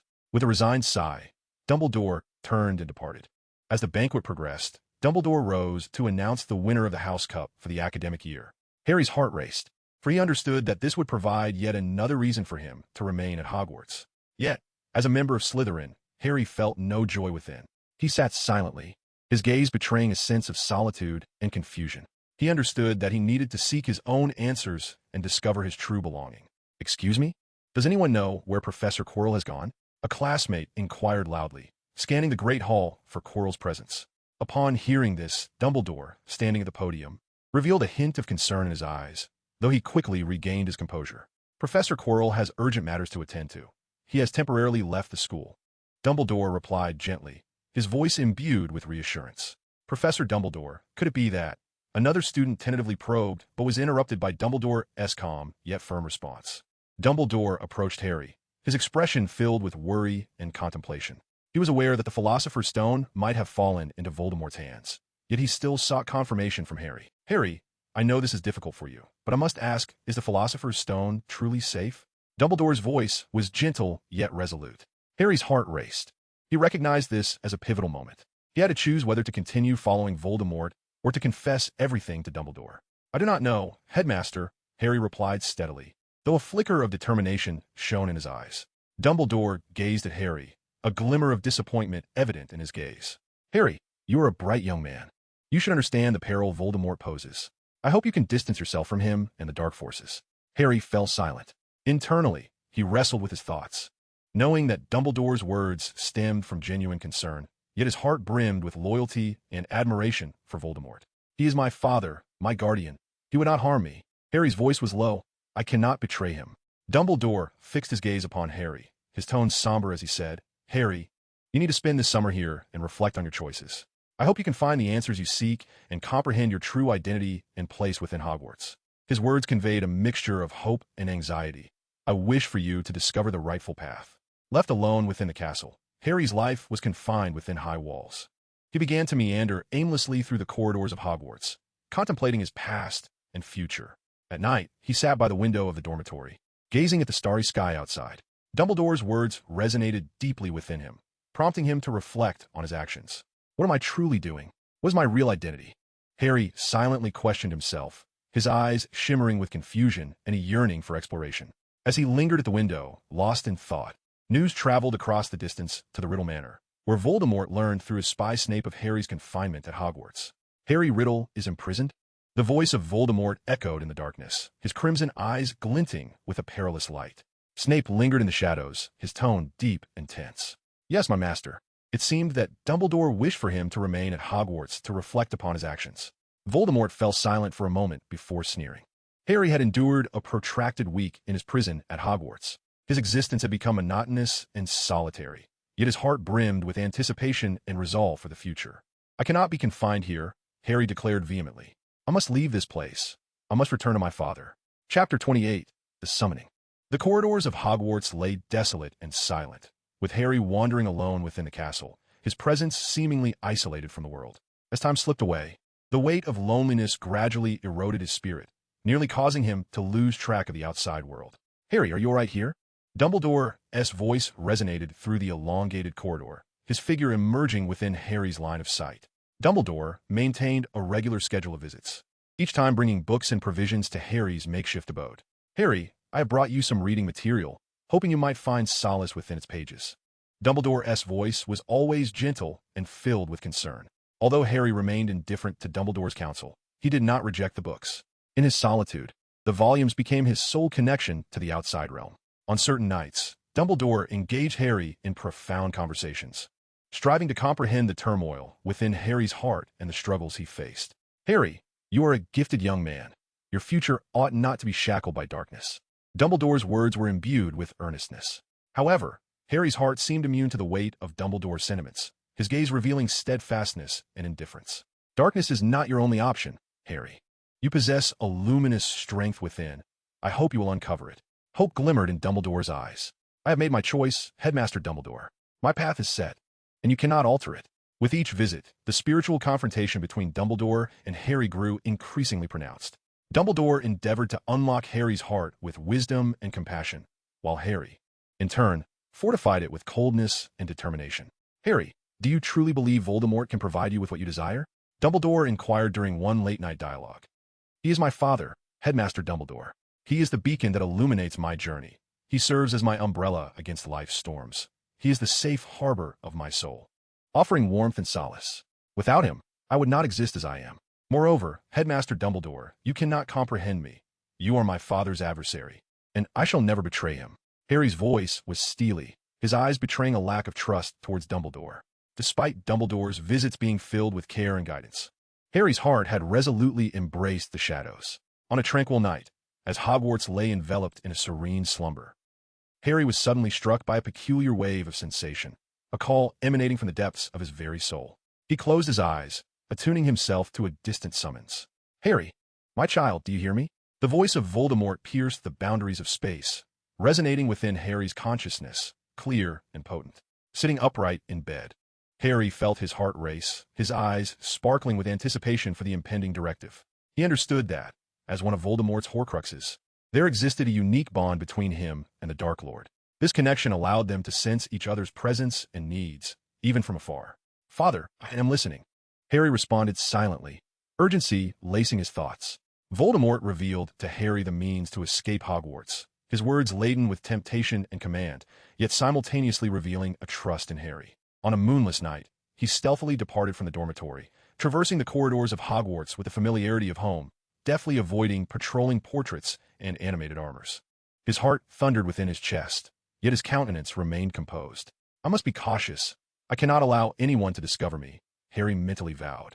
He arrived at the castle's library, where a secret passage lay concealed, leading to the forest beyond the castle walls. With great care, he opened the hidden door and stepped into the passage. The nocturnal forest brimmed with mystery and peril, yet Harry felt no fear. His steps were resolute, his heart filled with a yearning for freedom. Soon, I shall be free, he declared with fervor. Navigating through the forest, he reached the edge of Hogwarts' boundary.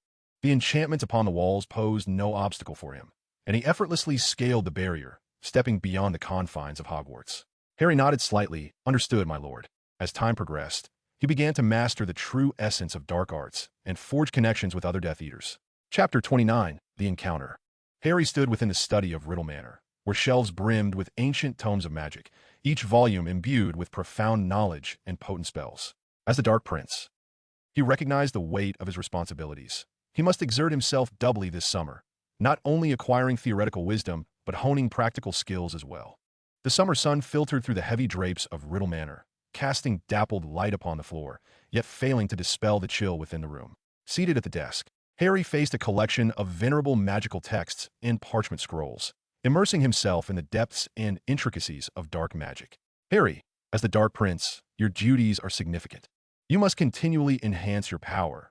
Voldemort's voice reverberated within the study, as if every wall transmitted his command, his gaze shimmering with expectation. Harry's fingers glided gently across the pages, his eyes eagerly absorbing every word and illustration. He understood that this summer, he must transcend his former self and grow ever more formidable. Harry immersed himself wholly in a life of rigorous and fulfilling study, fervently delving into the intricate theories of dark magic. From the most fundamental curses to the most complex and profound protective enchantments, he mastered them all. He diligently perused classic works on ancient dark wizards, striving to comprehend their philosophies and practices. Knowledge is power, a phrase once uttered by Voldemort, was indelibly etched into Harry's heart. He was enveloped in the weighty tomes of magical literature, exploring everything from ancient and enigmatic charms to the intricate art of potion-making, aspiring to achieve excellence in every skill. Beyond theoretical studies, Harry also underwent rigorous training in magical skills. Under Voldemort's watchful eye, he practiced various spells until he could cast them instinctively. Speed and accuracy were paramount for survival, as emphasized repeatedly by Voldemort. He participated in practical combat drills orchestrated by Voldemort, which became an indispensable component of Harry's daily regimen. Engaging in countless duels with Death Eaters deepened his understanding of combat. You must always be prepared to confront your enemies, Voldemort instructed Harry, his tone laced with sternness. In battle, hesitation is not an option, he pointed out coldly as he observed the skirmishes. After weeks of arduous training, Harry felt poised to embrace greater challenges. It was then that Voldemort assigned him a task. Harry, your first mission is to eliminate Remus Lupin, a dangerous werewolf who stands in the way of our cause. Voldemort's voice bore no trace of emotion, merely a command. Harry felt a jolt of surprise. He was unfamiliar with Remus Lupin, yet he did not question Voldemort's orders. I will accomplish this task, my lord, Harry replied with unwavering resolve. We must locate Harry. He cannot be allowed to lose himself in darkness. Action must be taken, Dumbledore urgently conveyed to Professor McGonagall. He resolved to find Sirius Black and inform him of Harry's situation. Sirius, I have located Harry, but he is now at Voldemort's side. Moreover, he has taken the name Harry Riddle, Dumbledore stated in a profoundly grave tone. Upon hearing this, a flicker of joy crossed Sirius's face, for he finally had news of Harry, but it was swiftly overshadowed by an overwhelming sense of dread. His heart began to race in anticipation of Dumbledore's next words. However, upon learning that Harry was alongside Voldemort and had assumed the name Harry Riddle, Sirius's expression paled, his eyes filled with disbelief and terror. His body trembled. His lips parted slightly, yet no words escaped. My Harry, my little Harry, how could he possibly be near that monster? Sirius's voice quivered, tears welling in his eyes as he grappled with this harsh reality. His heart was heavy with guilt and regret, believing he had failed to protect Harry. On the other side, Harry continued his studies and training at the Riddle Manor, preparing to carry out the missions entrusted to him by Voldemort. Unbeknownst to him, his actions would profoundly affect the future, yet he understood that as the Dark Prince, he was compelled to obey Voldemort as commands. A flicker of loyalty to darkness gleamed in his eyes. Meanwhile, time flowed like a gentle stream.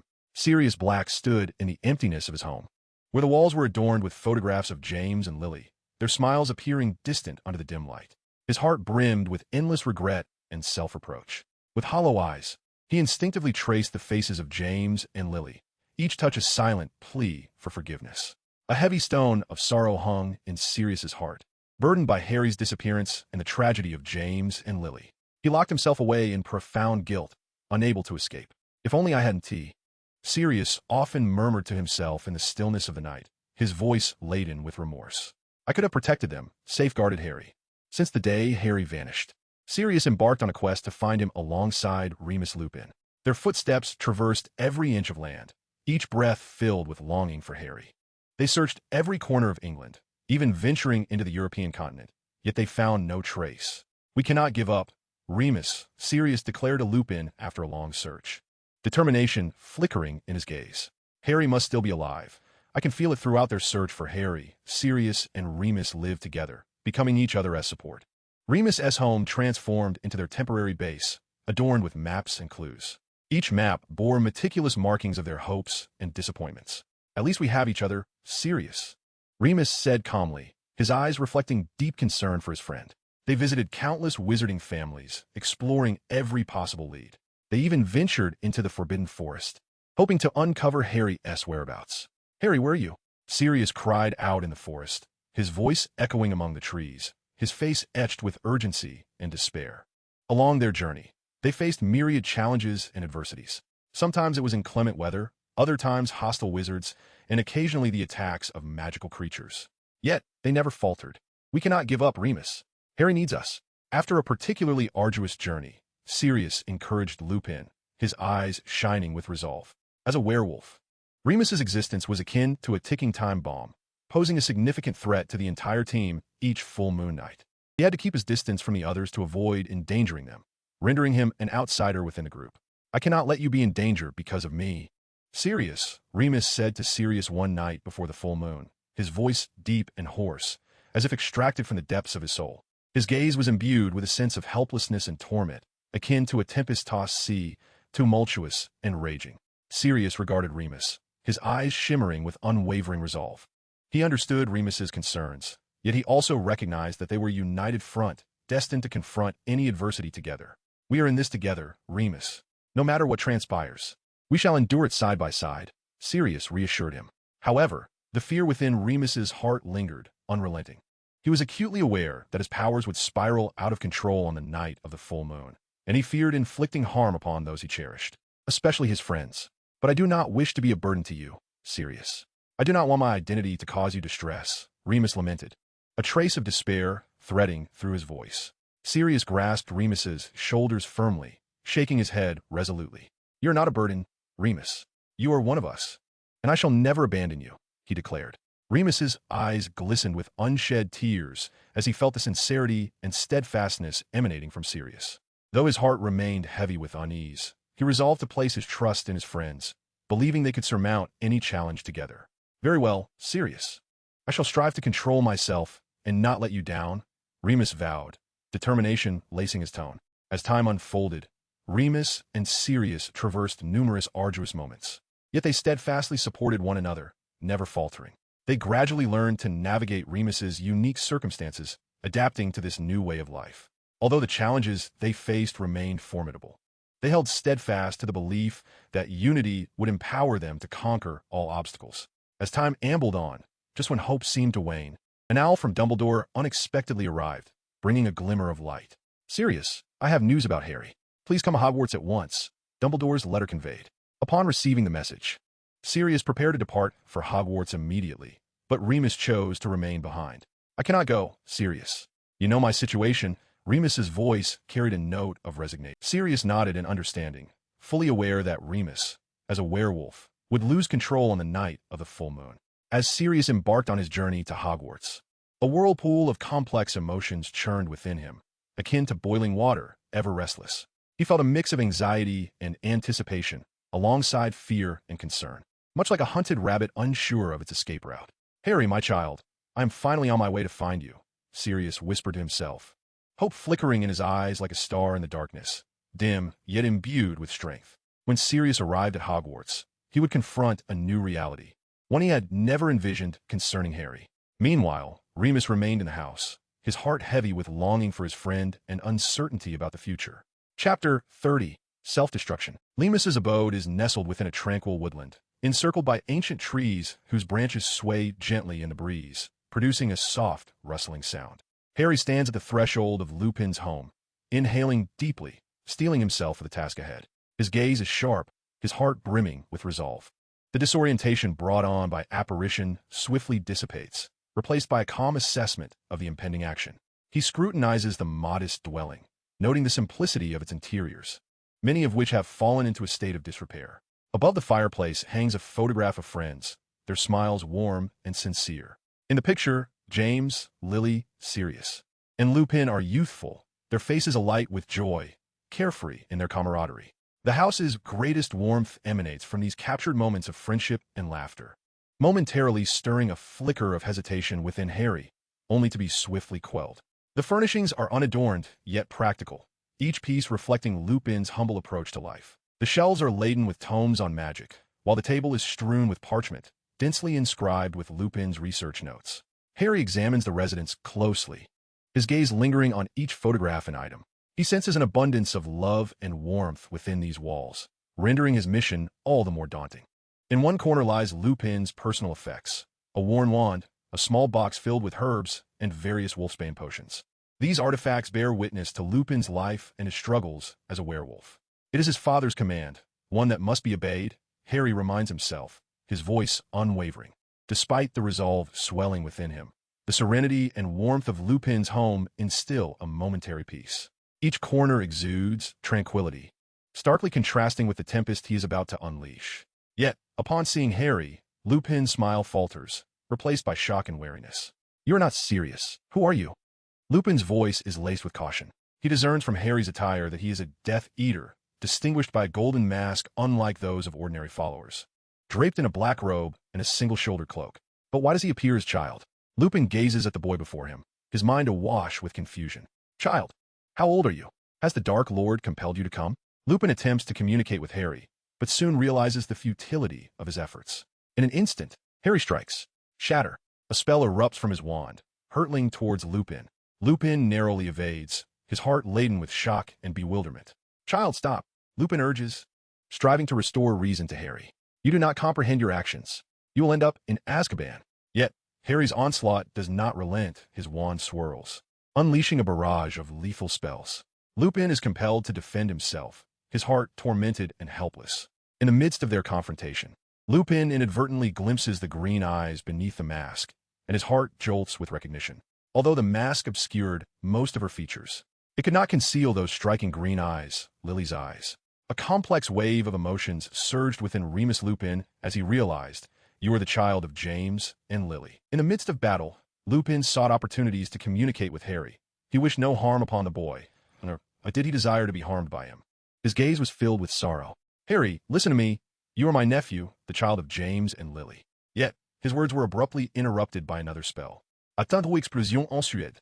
The battle reached its zenith, and in a moment of evasion, Lupin stumbled and fell. Harry's wand was raised once more, and a deadly green light shot forth, hurtling towards Remus. He had no time to evade, nor to retaliate.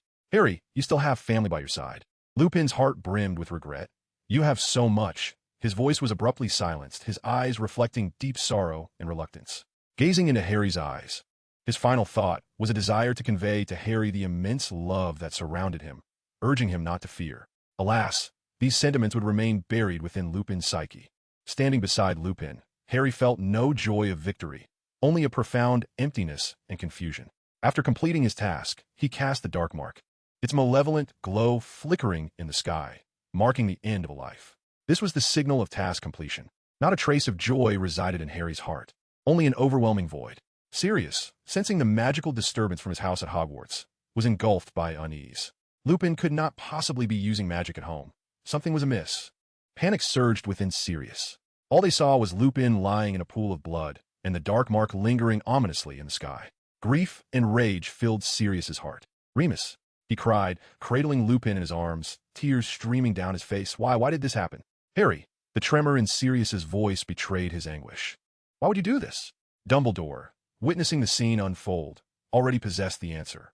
His eyes were laden with sorrow and disappointment. Harry, you have embarked upon an irreversible path. Dumbledore's voice was tinged with a sense of helplessness. Chapter 31, A Light in the Darkness. As night fell, silvery moonlight streamed through the high windows of Riddle Manor, casting a pallid glow upon the cold, hard stone floor. Harry Riddle traversed the dim corridors, his shadow trailing along the walls, mirroring his heavy heart. He had just returned from a recently completed mission, his hands stained with the essence of lost lives, and his mind remained tumultuous. Standing in the grand hall of Riddle Manor, he faced Voldemort. A myriad of emotions swirled within him. A mixture of the hollowness that followed the completion of his task and profound uncertainty regarding his own actions. I have completed the mission, Master. Harry's voice was steady, yet a hint of unease lingered in his eyes. Voldemort regarded Harry with a gaze that flickered with satisfaction. Harry, you have done. The voice of Voldemort echoed through the vast hall, laced with approval, as he remarked on Harry's apparent diligence at Hogwarts.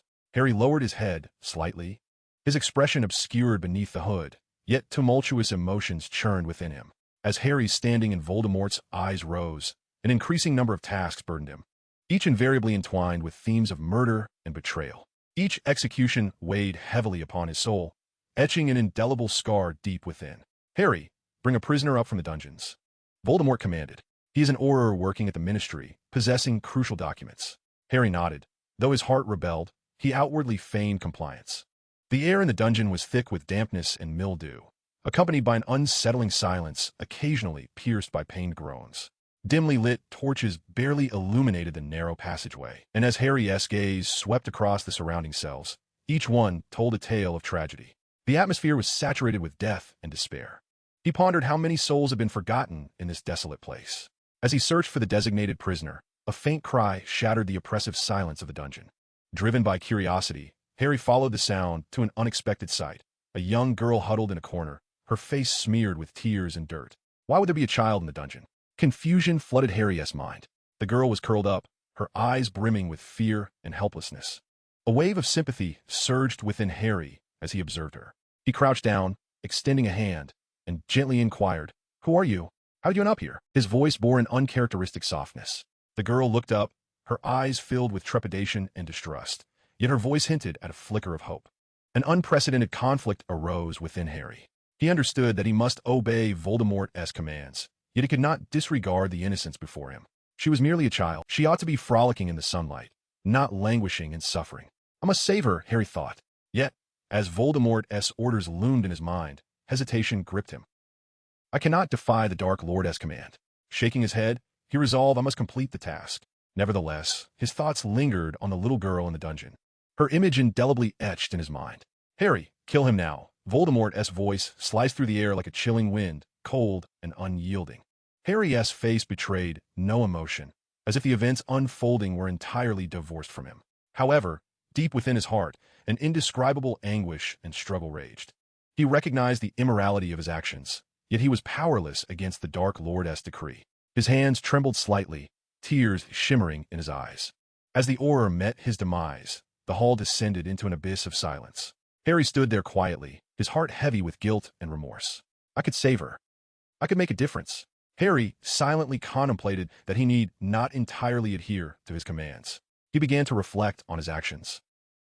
Realizing that although he was executing Voldemort's orders, he possessed the capacity to effect change. Under the cover of night, Harry stealthily departed from the room and descended into the dungeon, where he discovered the young girl and unshackled her from her chains. Do not be afraid. I shall not harm you, he whispered reassuringly, his voice imbued with determination, guiding the young girl through the manor's back door. They ventured into a forest far removed from the Riddle estate. Cautiously surveying his surroundings to ensure safety, he gently set her down. The girl clung tightly to Harry, tears of gratitude shimmering in her eyes. Thank you, big brother, she softly uttered before turning to dash towards the hopeful portal. Harry quietly watched as she vanished into the gateway, a surge of complex emotions flooding his heart. He felt he had accomplished a significant mission, saving an innocent life.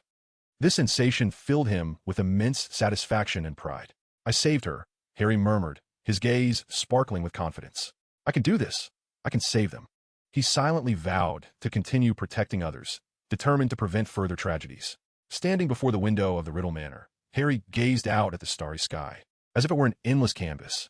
His heart brimmed with contemplations of the future, vast and boundless like the deep cosmos. Perhaps I can find a glimmer of light in the darkness, he mused, reassuring himself that as long as he did not obstruct his father's plans, he could enact some changes, even avert unnecessary deaths.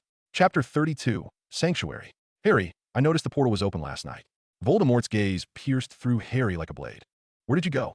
I require certain materials to brew potions, my lord, Harry responded, striving to maintain a calm demeanor. They are in the nearby forest. Voldemort scrutinized Harry for a moment before slowly nodding, withholding further suspicion. Yet Harry felt a deeper scrutiny lurking behind Voldemort's gaze. Do not disappoint me, Harry. You know the price of betrayal. Voldemort's voice receded, leaving Harry alone to confront the silence of the corridor. Harry closed his eyes, Voldemort's ruthless visage surfacing in his mind. He recalled how Voldemort wielded his wand, casting cruel spells that mercilessly tormented those Death Eaters who dared to betray him. Traitors must pay the price. Voldemort's voice echoed in Harry's memory, each punishment serving as a warning to the others. Harry remembered the fear in the eyes of the Death Eaters. Their loyalty to Voldemort stemmed not merely from admiration, but predominantly from the dread of punishment. That terror spread like a plague among them, for no one could escape the wrath of the Dark Lord. In hushed whispers, the Death Eaters exchanged glances rife with trepidation towards Voldemort.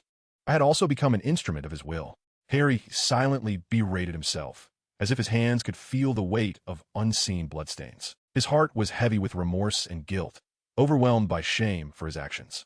Yet in that moment, Harry's gaze gradually solidified with resolve. He realized that past misdeeds need not dictate his future. Although he had committed unforgivable sins, he still possessed the opportunity to atone and seek redemption. His thoughts illuminated the darkness within him like a beacon, rekindling his drive to forge ahead. However, it was he who bestowed upon me all of this. Gazing at the distant starry sky, Harry's eyes shimmered with complex emotions. He understood that his strength stemmed from Voldemort, the one who had taught him the essence of magic and imparted a wealth of knowledge. Taking a deep breath, he savored the cool night air, resolved not to evade anymore, nor to remain shackled by the past. He aimed to demonstrate through his actions that even in the darkest of times, one could still discover light and hope. He sought to rescue, in his own way, those who could still be saved. Days later, as Harry traversed the corridors of the manor, he unexpectedly collided with a prisoner at a corner. Both tumbled to the ground, Harry's hood and mask obscuring his visage. Oh, I'm so sorry. A female voice exclaimed. It was Hermione Granger. Harry instantly recognized her as a fellow Gryffindor. A torrent of emotions surged within him. Hermione sat on the floor, appearing confused and frightened, failing to recognize the masked Harry. Her eyes widened in disbelief at the sight of a boy her age within the Death Eater stronghold. The boy donned a black hood that seemed to meld with the surroundings. Accompanied by Golden Mask, Hermione, seated on the ground, bore a countenance filled with bewilderment and fear. She could not fathom why someone her age would be present here. Had he too been captured, or was he one of the Death Eaters? Who are you? Hermione's voice trembled, her gaze lingering on Harry's hood. How can there be someone my age here? Harry knew he could not allow Hermione to recognize him. He swiftly rose, extending a hand to assist her in standing, whispering, "Follow me, if you wish to survive." Hermione hesitated briefly, yet her instinct for survival compelled her to follow Harry into his study. Harry shut the door behind them, turning to Hermione, "This place is safe. The Death Eaters will not come here." Hermione surveyed her surroundings, her eyes brimming with confusion and wariness. "Who are you? Why are you helping me?" she inquired. "You may call me the Dark Prince," he replied in a low voice, concealing his identity. "You need to stay here for a few days until an opportunity to escape arises." Thus, Harry's study became a temporary sanctuary for Hermione. The room was simply yet warmly adorned, filled with books on the shelves, and a desk adorned with various magical tools and potions, creating an atmosphere of scholarship and safety. Here, one would not be disturbed. Harry's voice was calm as he gestured toward the comfortable sofa nestled in a corner, inviting her to rest there. Hermione glanced around, a flicker of reassurance illuminating her eyes. Despite her lingering doubts regarding Harry's identity, the room undeniably provided her with a sense of security. Seated in a chair, Hermione's gaze reflected her curiosity about Harry. She struggled to comprehend why this Death Eater would extend his assistance, or why he exhibited concern for her well-being. "Why do you wish to help me?" she inquired once more, her voice tinged with bewilderment. "Because I cannot bear to witness the innocent suffer," Harry replied earnestly. "Moreover, you are merely a pawn in their entertainment. It was not your choice, thus I can intervene." Harry summoned the house elves, instructing them to bring Hermione food, drinks, and essentials. The elves executed his commands swiftly and silently, their movements both adept and respectful. "Ally, Venus, ensure Miss Granger receives everything she requires," Harry directed. "She is my guest. Do not speak of this to anyone." "Yes, master," the elves replied. Hermione watched in astonishment, never expecting the presence of house elves within the Death Eater's headquarters, nor the meticulous care this Dark Prince would bestow upon her. "You need only know that I will find a way for you to escape," Harry assured her. He guaranteed that as long as she remained in the study, no Death Eaters would intrude upon her sanctuary. "This door is magically protected," he indicated. "Only I can unlock it. You can remain here safely until the Dark Lord departs, and then I will have the opportunity to take you away." Hermione nodded, her heart swelling with gratitude. Although she remained uncertain of Harry's motives for aiding her, she understood that her life was, for the moment, secure. Harry departed from the study, leaving Hermione in solitude. He recognized the peril inherent in his decision, yet could not bear to witness her suffering in this place. "I cannot allow her to be harmed," he silently vowed, even if it meant confronting greater dangers and betraying his father. Seated in the study, Hermione was enveloped in confusion and unease. She was unaware of the identity of this enigmatic Dark Prince, nor the reasons behind his assistance. Yet she recognized that she must rely on him, at least until an opportunity for escape materialized. In the ensuing days, Hermione spent each day in the study, dedicating herself to reading an array of books in an effort to grasp the magic surrounding her and its principles. This knowledge invigorated her, deepening her appreciation for the wonders of this world. Harry would occasionally visit the study, bringing her sustenance and new reading materials each time. Their exchanges grew more frequent, and the trust between them gradually solidified. One day, upon Harry's return to the study, Hermione could not contain her gratitude. "Thank you, the Dark Prince. Though I cannot fathom the reasons behind your assistance, I am truly grateful." Hermione gazed at Harry with sincerity, her eyes shimmering with appreciation. Harry felt a surge of emotion at her words. He understood that his actions were worthwhile, for he had witnessed Hermione's trust and gratitude. Yet, his face remained impassive. He maintained a facade of indifference, merely nodding slightly to acknowledge her thanks. Harry was acutely aware that in aiding Hermione, he was courting considerable peril. He could face severe punishment or even death. Nonetheless, he could not turn a blind eye to Hermione's plea for help. He felt a profound obligation to protect her. "I will be leaving tomorrow, and that is when you will depart. I will assist you then," Harry asserted, his tone resolute as he looked at Hermione. His tone resolute. Hermione's heart raced with excitement upon hearing his words. At last, she was on the brink of escaping this place, poised to reclaim her freedom. She also recognized that this escape would not be easy and required meticulous preparation. All right, I understand. What should we do? Hermione inquired, her eyes reflecting determination and resolve. She attentively absorbed Harry's counsel, embarking on the formulation of a comprehensive plan. She meticulously studied the castle's map, memorizing the locations of every passage and chamber. Simultaneously, she conferred with Harry on how to navigate potential challenges, ensuring their successful escape. As time passed, Hermione's anxiety grew. She knew that tomorrow would determine their fates. Chapter 33. The Price of Betrayal. Harry stood in the study of Riddle Manor, with Hermione Granger before him, her eyes filled with gratitude and unease. He had just assisted her in fleeing this perilous place, yet the act had placed him in grave danger. "You must promise me, do not disclose this to Dumbledore." Harry's voice was low and resolute. Hermione nodded, her gaze revealing a flicker of understanding. "I promise," she whispered, "I will tell no one." Before Hermione stepped into the portal, Harry grasped her shoulders firmly. She looked deeply into his eyes, a complex emotion flickering within her. "I still do not comprehend. Why you—" Hermione's words trailed off. But Harry sensed her confusion. "Now is not the time for explanations," he interjected. "You need only to understand that I have my own reasons."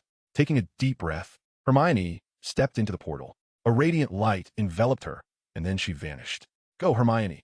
The farther away, the better," Harry silently wished, hoping she could forget everything tied to this place. "Harry, why has the portal been reopened?" Voldemort's voice was frigid, his gaze sharp as a blade. Harry's heart raced. He knew he must provide a plausible explanation, but he quickly composed himself. "I require some materials to concoct a potion, my lord." Harry endeavored to keep his voice steady, aware that they lingered in the nearby forest. Voldemort regarded Harry for a moment before slowly shaking his head. "No, Harry, that rationale is insufficient. Might you not offer a different explanation?" A note of skepticism tinged Voldemort's tone. "I am beginning to doubt your loyalty." Harry stood in the shadow of Riddle Manor. A hint of suspicion laced Voldemort's voice. "I am beginning to doubt your loyalty." Harry stood beneath the shadow of Riddle Manor, his heart heavy with unease. Voldemort's doubts hung over him like a sword poised to descend. The atmosphere of the manor felt more oppressive than usual, every corner seemingly concealing watchful eyes. Voldemort's voice echoed through the cavernous hall, his eyes glinting with distrust. A shiver coursed through Harry. He knew he must tread carefully. "No, my lord. I have not betrayed you."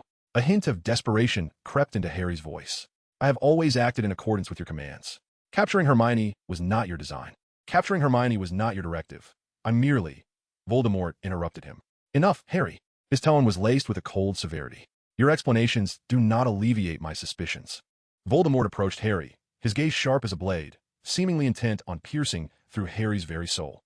"Your actions compel me to question, or has your heart strayed from the path of darkness?" Harry lowered his head, concealing his eyes, feeling an unprecedented weight upon him.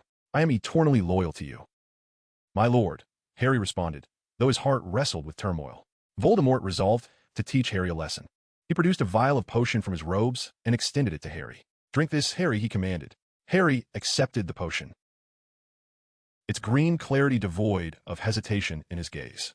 He understood that any act of defiance would only exacerbate his plight. "Yes, master." Harry consumed the potion, and in an instant, he felt it ignite within his veins like fire.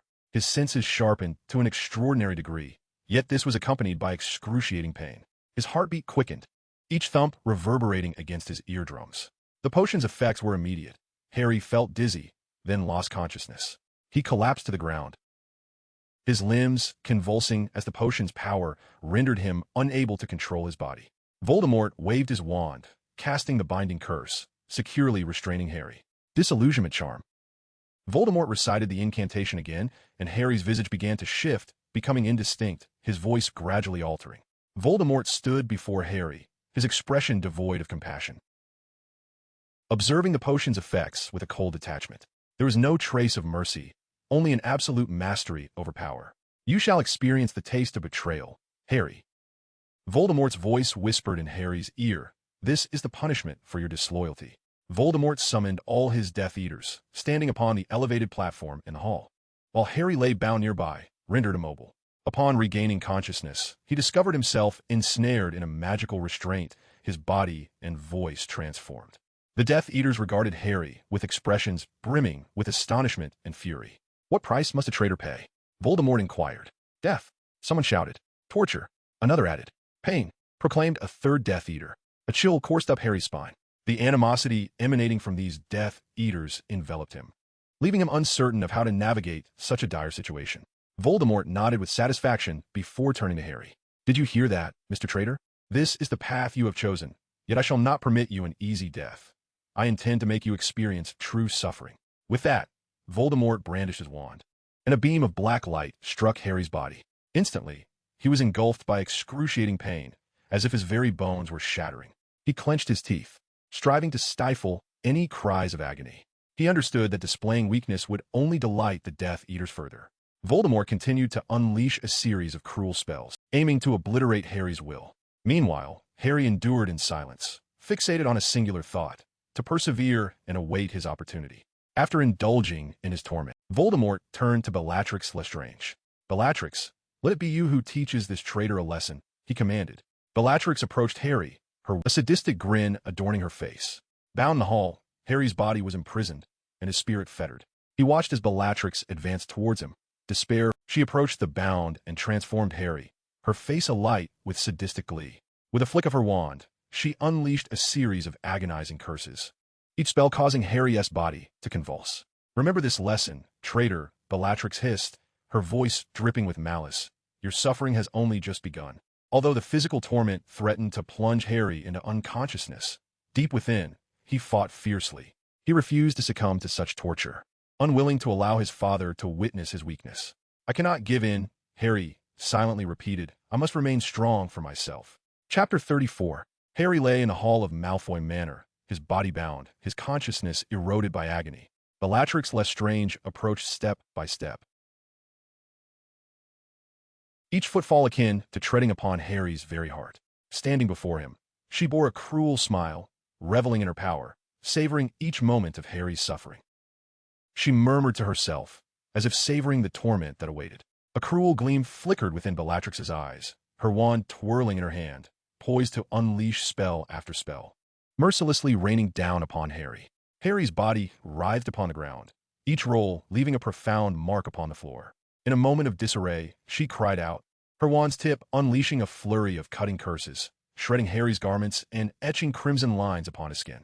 Gritting his teeth, Harry endured the agony, yet his eyes still sparkled with indomitable spirit. As the torment escalated, his endurance reached its zenith. His form was drenched in sweat and blood, each breath accompanied by excruciating pain. Excruciating! Her voice echoed through the hall, enveloping Harry's body in a shroud of intense suffering once more. His body contorted on the ground, fingers clenched tightly, nails digging deep into his palms.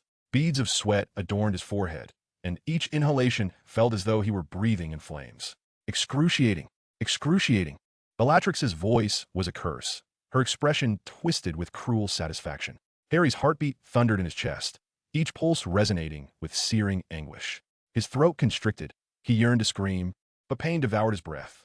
Finally, at the pinnacle of suffering, a shriek erupted from his throat, a sound that transcended mere cries. A primal wail emanating from the depths of his soul, suffused with terror, agony, and despair. His voice reverberated throughout the Riddle Manor, the force of his scream causing the Death Eaters present to instinctively recoil, their eyes betraying shock and unease, as if a sharp blade had pierced the heart of each onlooker. Harry's body convulsed upon the floor, drenched in cold sweat, blood oozing from the corners of his mouth and nose, dripping onto the frigid stone tiles.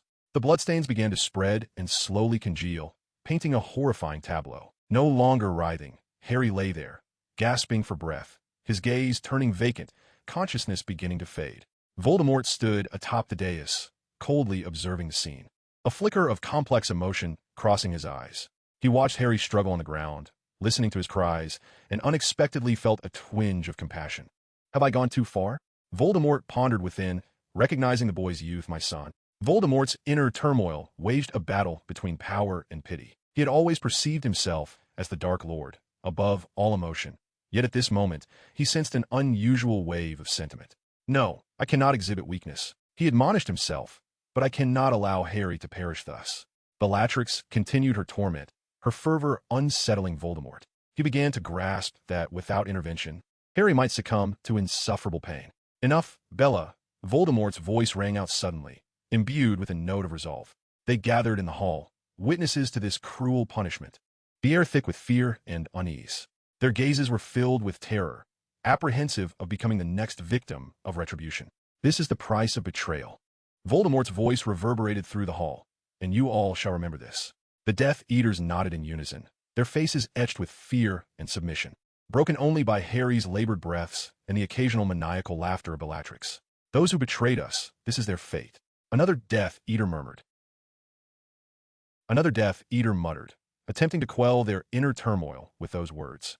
Bellatrix seemed still intoxicated by the thrill of tormenting Harry, as if she had just delivered a magnificent performance. What a splendid night, she whispered, her eyes betraying a yearning for violence. When Voldemort declared the meeting adjourned, the Death Eaters hurriedly departed, their steps brisk, as if eager to flee from that place, to escape the terror and unease that had just transpired. Voldemort descended from the dais, his steps heavy and deliberate. He paused beside Harry, gazing down at the young man he had once held in such high regard. Gazing down at the young man in whom he once placed great expectations. Harry's eyes were tightly shut, his visage a canvas of anguish. Harry, you have disappointed me. Voldemort's voice carried a hint of disillusionment. Harry looked up at Voldemort, his eyes brimming with supplication. Please, Father, forgive me. Harry's voice was frail and steeped in despair, ultimately succumbing to a profound slumber. Though Harry's breathing steadied, the pain upon his visage did not fully dissipate. Voldemort gently lifted Harry, feeling his weight. Voldemort gently lifted Harry, sensing the weight of his son in his arms, evoking an unusual emotion within him. You are my son, Harry, Voldemort silently contemplated. You will grow stronger, more loyal. He tenderly laid Harry upon the bed, drawing the covers over his trembling form. Sleep now, my son, Voldemort's voice. When you awaken, everything will be different. All will be forgotten. Dreams entwined. Voldemort stood quietly for a moment, then turned to leave the room. He closed the door behind him, leaving Harry in darkness and silence. Outside, Voldemort's mind was filled with contemplation. I must cultivate him with greater care, he mused. Voldemort's mind was awash with contemplation. I must nurture him with greater care, he mused. He is my heir, my future. Meanwhile, within the room, Harry lay upon the soft bed, ensnared in a deep sleep. His consciousness gradually blurred, transporting him into a realm of dreams. In this dreamscape, he beheld his parents, James and Lily, youthful, joyous, and full of vitality. He also dreamt of Hogwarts, the grand and enigmatic castle of magic, where he felt the breath of freedom, as if he could soar through the skies. Yet, his beautiful reverie did not endure for long. The darkness began to erode his dreams, shrouding everything beneath a veil of gloom. The shadow of Voldemort gradually emerged, casting a terrifying hue over the entire dreamscape. Harry felt an overwhelming wave of fear. He endeavored to flee, but discovered himself ensnared in this endless abyss of darkness. Voldemort appeared beside him in a grotesque manner, teaching him and engaging him in play. This bizarre tableau left Harry profoundly unsettled, uncertain whether it was reality or mere illusion, as the tangible aspects of his life had become a distant memory. His head pounding as if it were about to split open, akin to countless ants gnawing at his very brain. His vision was blurred, obscured by a thick fog that rendered his surroundings indistinct. Memories eluded him like smoke scattered by the wind, plunging him into a state of confusion. He felt a deep sense of unease and loss, as if he had misplaced the most vital aspect of his existence, transforming the world into a shade of gray. As if he had misplaced the most vital element of his existence, casting the world into shades of gray. At that moment, Voldemort materialized outside the room. He had resolved to employ the Obliviate Curse once more to erase Harry's memories of Hogwarts, intending to erase Harry's memories of Hogwarts to ensure his absolute loyalty. Harry, your memories shall become a relic of the past. Voldemort's voice resonated with finality. As the incantation was uttered, a blue light shot from the wand, striking Harry's mind directly. Obliviate. Harry felt as though his brain had been hollowed out, striking Harry's mind directly. Obliviate. Harry felt as if his brain had been hollowed out, the memories of Hogwarts gradually slipping away. His gaze became vacant. An unprecedented sense of bewilderment and terror enveloped him. He was left questioning his identity, uncertain of his place in the world. He no longer knew who he was or where he belonged. Who am I? Why am I here? Harry's voice trembled, akin to a flickering candle in the wind. Why can't I remember anything? The towering figure of Voldemort loomed before Harry, a glint of satisfaction in his eyes. He began to instruct Harry anew. using his deep, a glint of satisfaction evident in his eyes. He began to re-educate Harry, his deep, enchanting voice guiding him toward the abyss of darkness. Harry, you are my son, my heir. Voldemort's tone dripped with seduction, like a refreshing stream flowing over parched earth. You will forget those trivial matters, remembering only our purpose and our power. Harry sat quietly in the room, the wand clutched in his hand, its cold touch evoking a sense of inexplicable familiarity. Yet, he was oblivious to the reason behind his ability to wield this wand or how to cast spells. His eyes brimmed with confusion, as though he were lost in a dense fog. However, deep within him, there lingered an odd tranquility, despite occasionally feeling bewildered and unsettled. He chose to immerse himself wholeheartedly in the teachings of Voldemort. He began to embrace this new identity, resolutely determined to become an exceptional dark wizard. Each day, Harry dedicated considerable time to the study of dark magic, delving into its mysteries. He perused ancient tomes, learning the forbidden spells and techniques. Under Voldemort's personal guidance, he endeavored to suppress his inner turmoil. He reassured himself that this was a necessary journey, one that would ultimately render him stronger. Thus, he reassured himself that this was a necessary journey, one that would ultimately render him stronger. Thus, he channeled all his energy into learning and practice. With Voldemort's meticulous instruction, Harry's magical abilities flourished at an astonishing rate. He learned to cast more powerful and intricate dark spells, even rivaling some seasoned wizards. His magic grew increasingly formidable, evoking awe among those around him. Yet, after each use of dark magic, Harry experienced a profound weariness and emptiness. It was imposed upon him by Voldemort. Throughout this process, Harry's character underwent a transformation. He became indifferent, cruel, and lost his reverence for life. However, deep within Harry's soul, despite the relentless encroachment of darkness, a flicker of humanity stubbornly persisted. Whenever he witnessed the suffering of innocence, an indescribable anguish consumed his spirit. This pain, akin to a sharp sting, reminded him of the kindness and justice he once possessed. Meanwhile, at Hogwarts, as if a dark cloud loomed over his heart, "We must find Harry without delay," Dumbledore stated, his tone grave and resolute, addressing his team of educators before it is too late. Harry stood alone before the manor's window, gazing quietly into the night sky, as if he had lost himself and could no longer recognize the person he once was. "Who am I?" Harry whispered to himself once more, his voice laden with confusion and uncertainty. "Where truly is my place of belonging?"